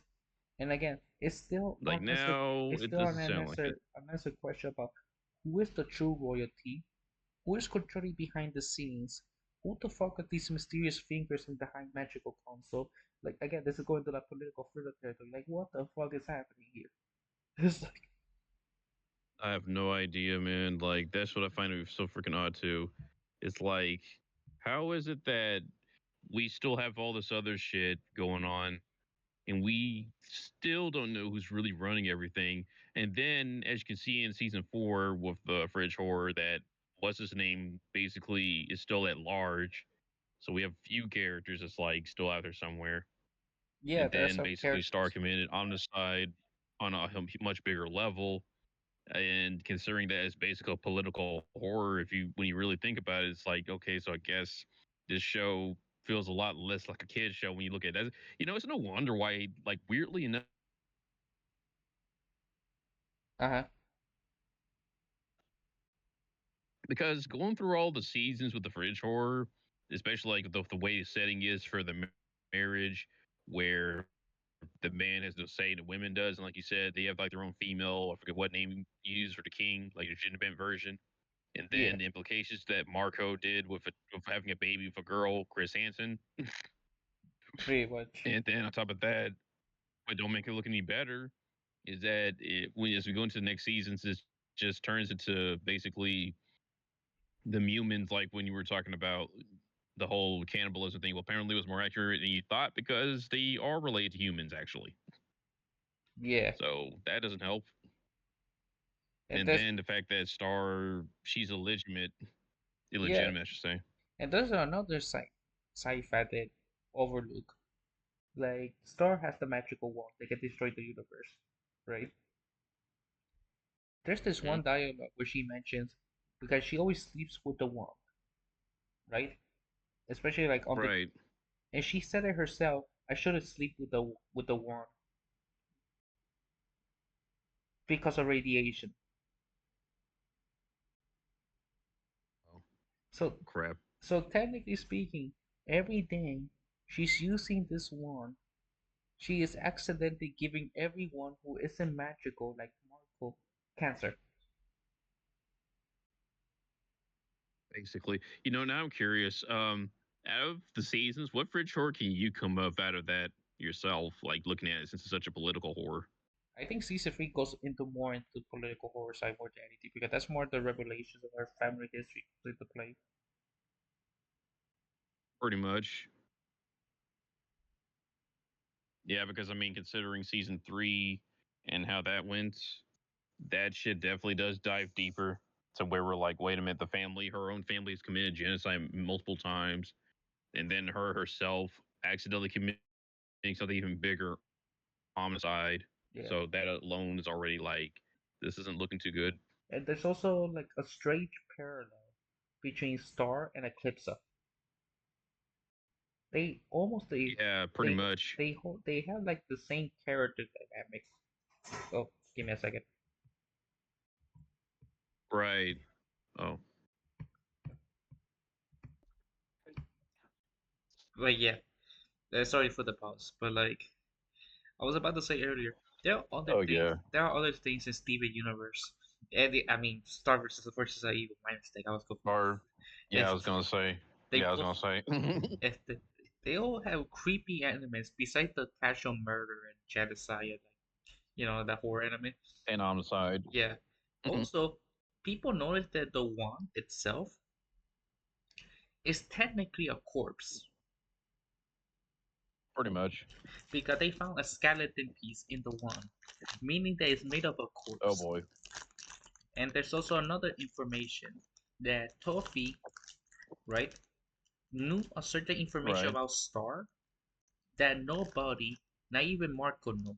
It's an information only Star herself knows, which is the first spell she ever learned from her mother is the Whisper spell, which is one of the most disturbing spells in the series. And for some reason, Toffee knows about this. Right. Either he has inside information or has connections with the monarchy himself, or Right. somehow he grew up with Star but never explored. Something. It's something like that. Yeah, Especially considering him knowing that she did the spell herself. and it's also implied that say Olga, right, the one who did all the Right. brainwashing, may be also a member of Star's family. There's a possibility. Yep. There's a possibility. So like again, there's so much shit going on in the Star's universe that is like surprisingly very dark for Disney. I know, right? I mean, it's funny how out of all the Disney shows, Star versus the Forces of Evil is actually the darkest in that one is a political horror when you really think about it, and then two, it's like there's so much fringe horror that the more you think about the show logically, the more it starts feeling less like a kid's show and just feeling like some kind of thriller. Mm-hmm.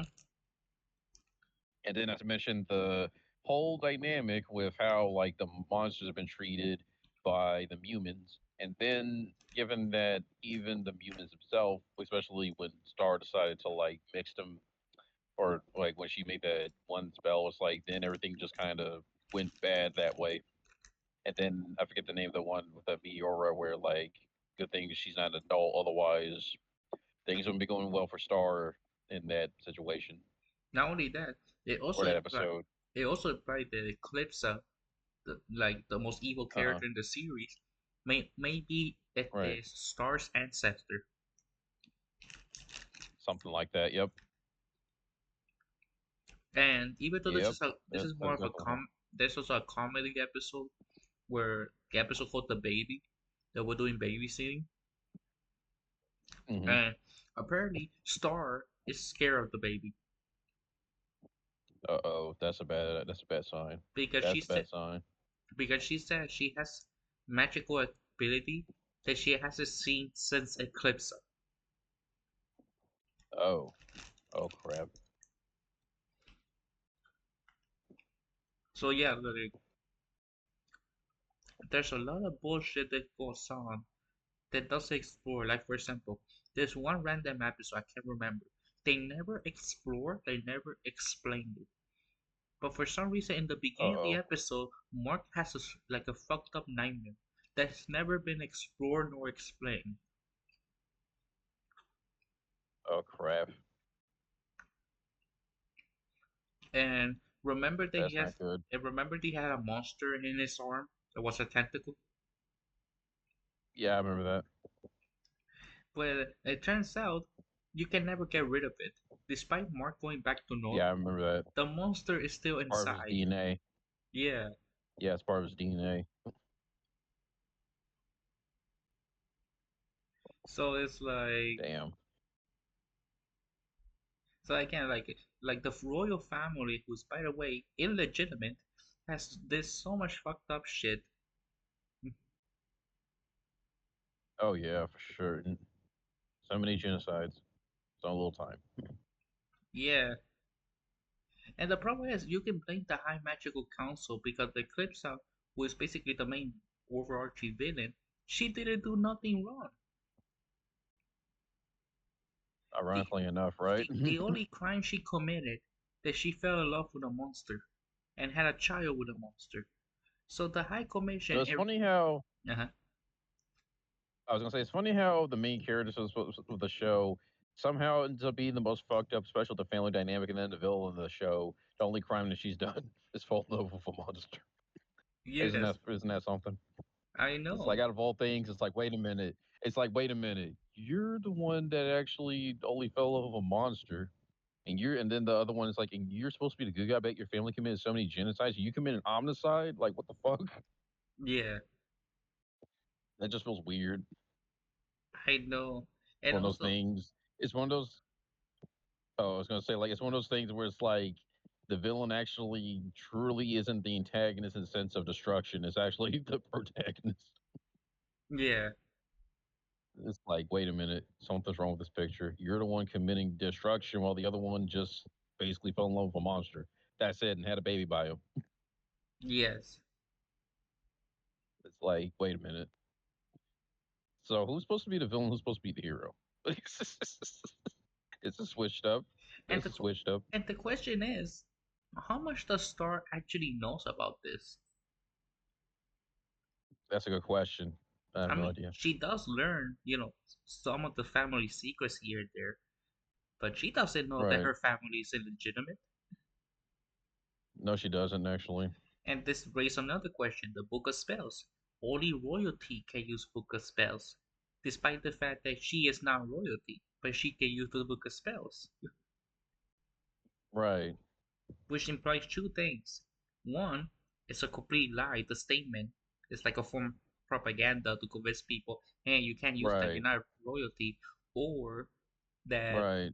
she may be royalty, but not the legitimate heir. Like she may still be royalty, but not Right. the one that's supposed to be on the throne. Hmm. Something like that. That raises more questions too, where it's like we don't really know how is it. Like you said, either it's a lie that you can't use the only royalty use a book of spells, or either she is royalty but just not the legitimate type. Yes, like she may be So it's one of those like weird situations. she may be like in the third in line, maybe fifth in line, or something like that. Something like that. It just Yep. feels weird when you look at it. Yeah, it's funny how of all the Disney shows, this one falls more into political horror in that when you look at it, especially the family dynamic, and then we don't know who's truly running the kingdom. That's what makes it bring a lot of more head scratchers and fridge horror because it's like who's really behind everything, considering her family actually is illegitimate actually, Yeah. and then on top of that, it's like everything that's being run was always like for especially for centuries. Looking at Saint Olga with that Nania was designed to like basically tell folks lies, and then whoever sent her there the one was the one that know about the school. So it's like there's a lot of other shit going on. Yeah.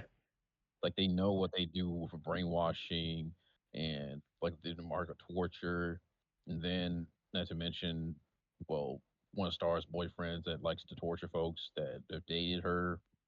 It's just like I said, the more you look at that, the more you look at that, it's like now it sounds less like a kid show and just like some kind of thriller. It's like, Yeah. okay, this is starting to sound like a horror, complete fridge horror now. Yeah. And Where I'm I like, okay, even this that doesn't sound too good. even that how fucked up it is. Because for example, how Toffee died for the first time, is the remember the show is rated TVY7, right? I don't feel like I should rate that anymore. But the Toffee died in the most brutal way possible, where where Star Right. with her magic melt his skin. Oh crap. I mean, we're not talking about like Oh crap. we're not talking about Dragon Ball like Kamehameha, just vague disintegration, No, like No. his skin was melt to a black goo, Body with, horror. with his eyes melting off. By the way, on screen, where you Body can horror. only see his skeleton floating at the goo that used to be his skin. Okay, body horror, 100% body horror. Yes, and he survived by Well, the way that's no good. because of the heat factor, but still, Still, like I said, well, like that's terrible. pretty much it's so crazy how dark this show can be. Like I said, this doesn't sound like a kid show anymore. That's just straight up body horror, dude. That is not a kid show. That is not a kid show. Yeah, Especially saying that, I'm like, how the hell you gonna say it's for kids? That's like basically having a show, a pitch, to put on a kids channel. Oh yeah, it's a dude and he likes to eat people's organs and rip them from their flesh. And I'm like, it's not really sounding like something that's for kids, actually. yeah, Don't be honest with you. It's like that commercial, that YouTube video you showed me with the grape thing. And I'm like, yes. wait a minute, this does not sound like a kid product. This does not sound like a kid product. For people watching this video, for content, there's a commercial about grapes, and it's basically a parody about. It sounds inappropriate. You know, I gotta grape you now, and people listening to that, you gotta do what now? Okay, It's like, oh, this is bad. Nobody wants to get graped. It's on grapes. It's only no good, especially when it's all about all the grapes getting young. No, you this know, is bad. This is bad. and not only that, going back with Star, say Olga again, say Olga. It Oh has no, so much fucking stuff, creepy stuff. The, it does. like we It noticed does. that in the painting, right? About Hmm. when she has a mirror to control. Why are there demons in the painting? That's a good question. What would that imply exactly? Because remembering that episode and considering with their Dangerous Monsters, does this mean that there were some that managed to wait a minute, or could it be that one of them owned that school or something like that? Who knows? And to be more One of specific, them secretly running stuff. not just demons, they specify dragon demons. Okay, that's very weird for some reason specific. I guess this means that some of them managed to make work their way into some stuff. That's why they're like, one of those paintings. And I guess I would also imply that they have some kind of connections with that Saint Olga's thing, Pretty much. And given that she may be related to Star, that's another factor.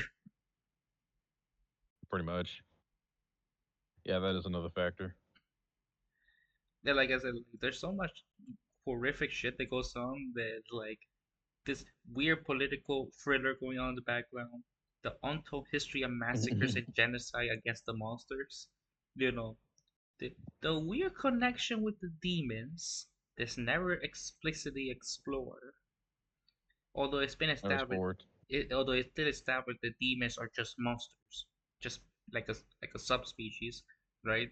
But it still doesn't explain Right. the fact that it's like, okay, why you have paintings of dragons who are considered demons in your universe, and you also have a spell, Right.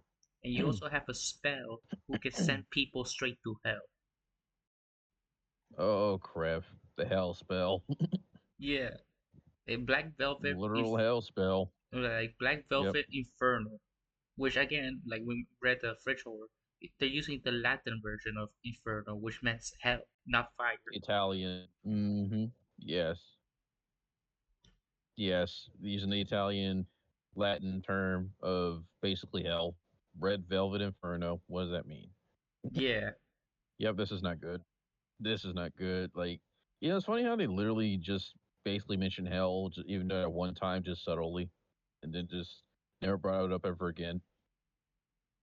yeah, and not only that, it's the well, I was about to say something else.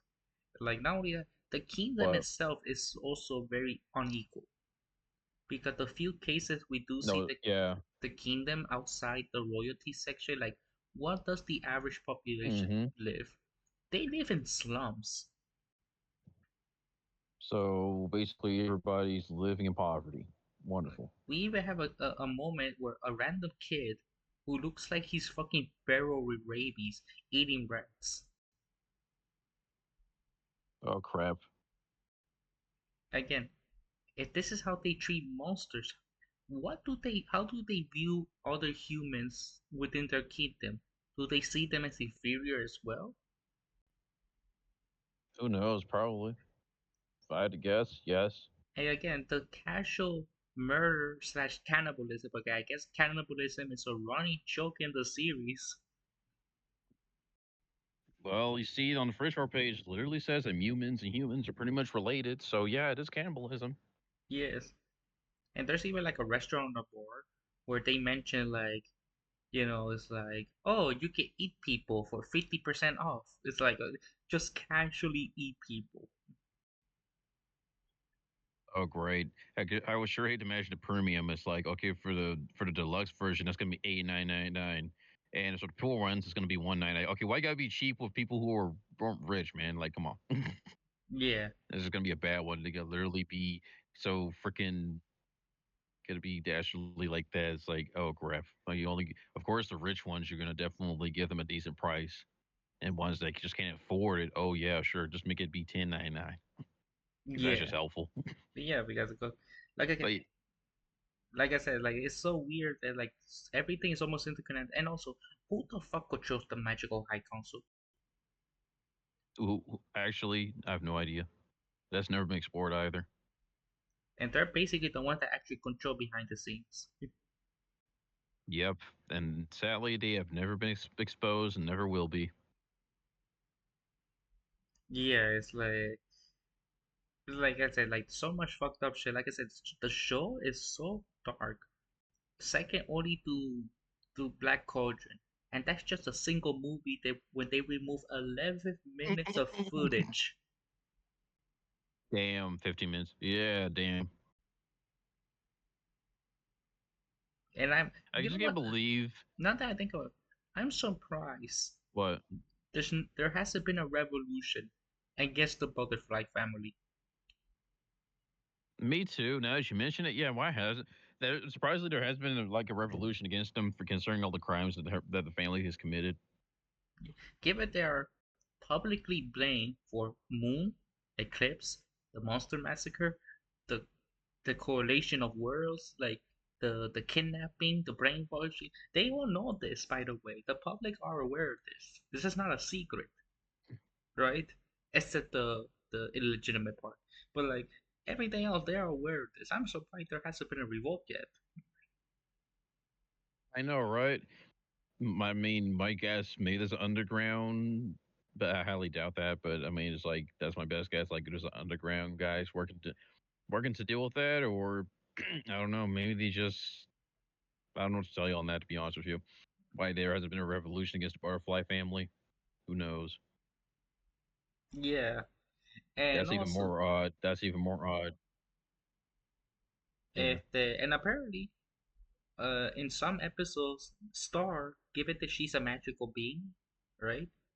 She Hmm. has extreme durability, right? Yeah, she does. Yeah. And she failed to realize that lava is dangerous.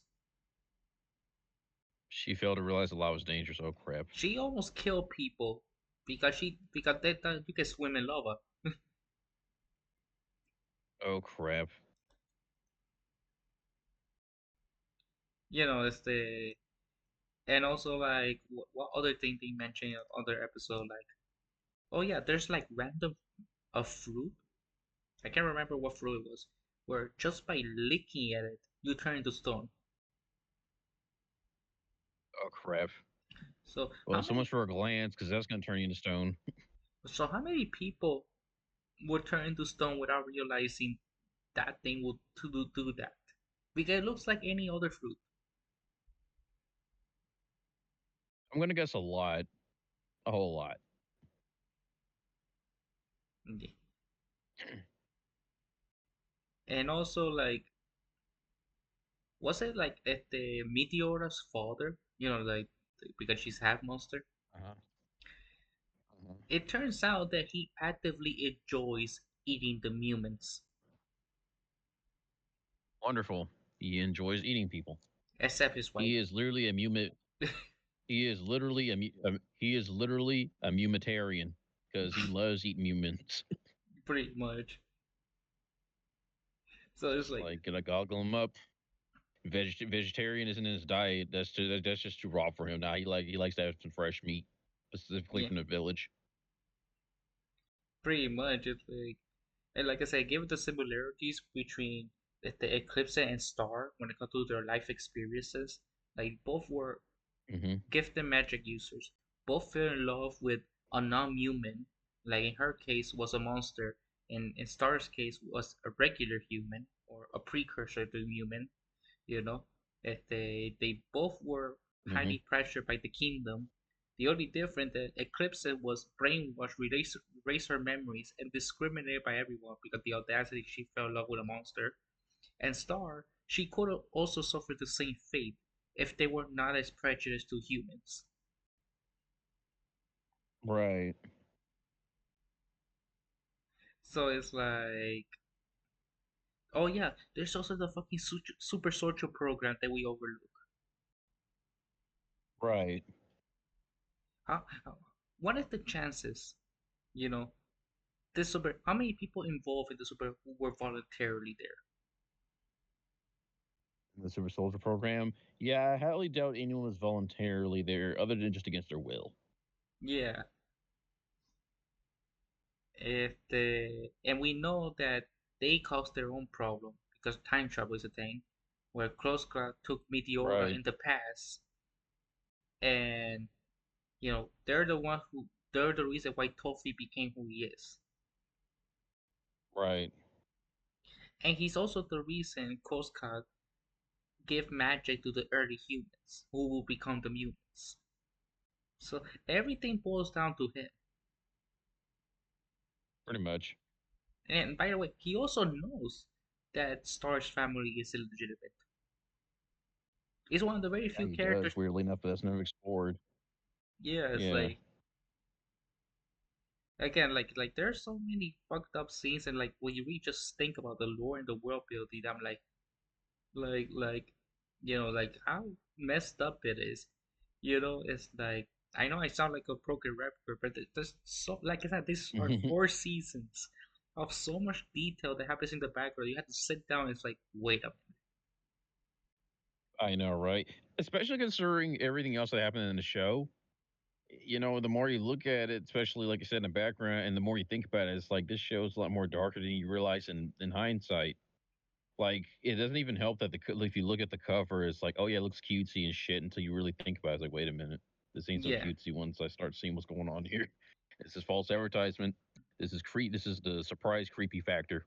And then once you start looking at the world building and then looking at what's really going on with the genocide, homicide, and the political horror government, it's like, wait a minute.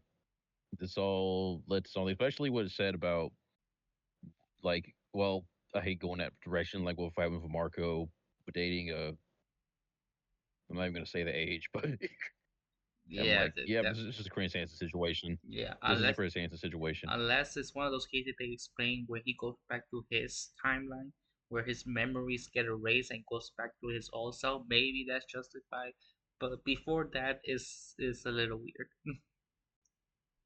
And I'm Did you just say a saying, little weird? And the sad part is, yeah, the sad part is you can't justify it at that moment that he was in doing it. Yeah, you can't really justify it to be honest. yeah, I mean, until he lost his memories, it's like, yeah, you can't really look at that. So,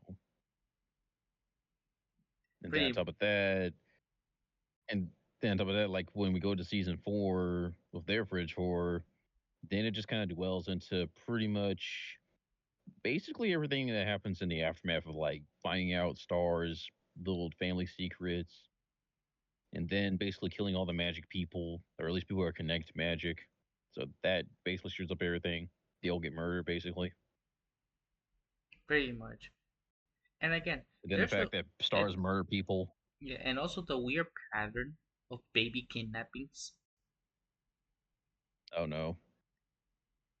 Like, am I? Oh no. Why is there a weird pattern? Every time they mention a toddler, a group of toddler, always one missing. That's not good. Especially considering like excuse me. Especially considering like all the like you said, all the kidnappings and then basically all the kids just some reason end up elsewhere. and nobody knows exactly where to be been sent to. That remains an unknown, which is also a fridge horror. Yeah, That's not good. I know. And given that we know that humans are humans exposed to magic, and they forgot they were humans, they think they're a completely different Pretty species, much. Pretty which much. which doesn't help with the whole cannibalism part.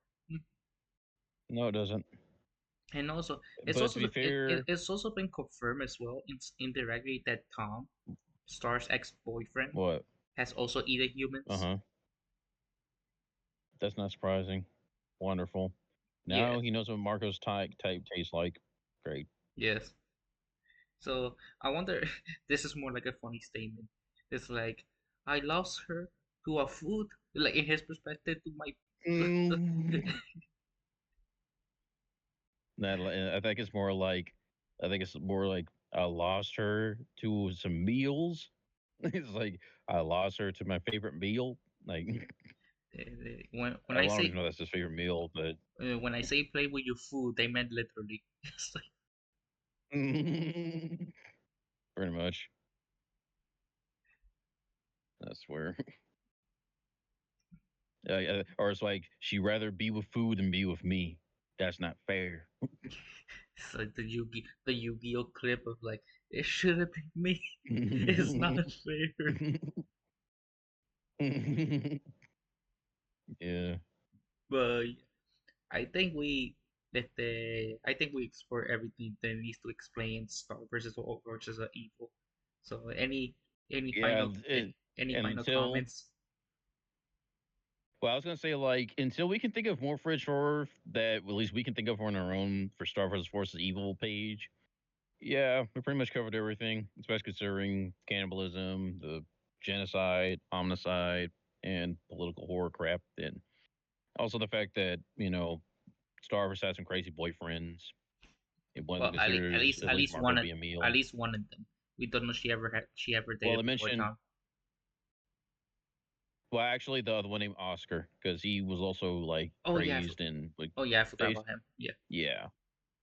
Yeah, and he would torture anybody who basically dated her. So there's that, yeah, there's and that. that's a, and then also the fact that like as we went to the other seasons, where Star basically had some people killed, she was also taught how to kill someone by snapping their neck, and how to torture people. So there's also that too. Yeah, And she actually has the urge to want to murder someone. So there's also that too.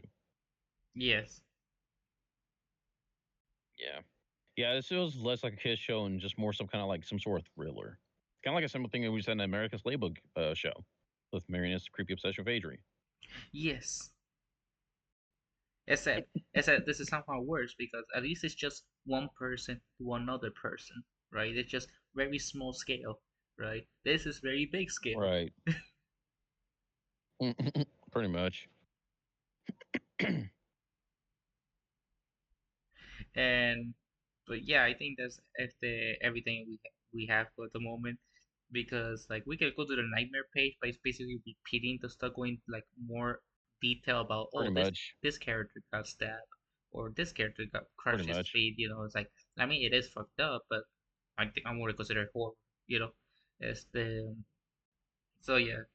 Pretty much. Thank you everybody who watched this video. Like, subscribe, share, follow us. Well, just YouTube. We don't have anything else. And On see you guys next time.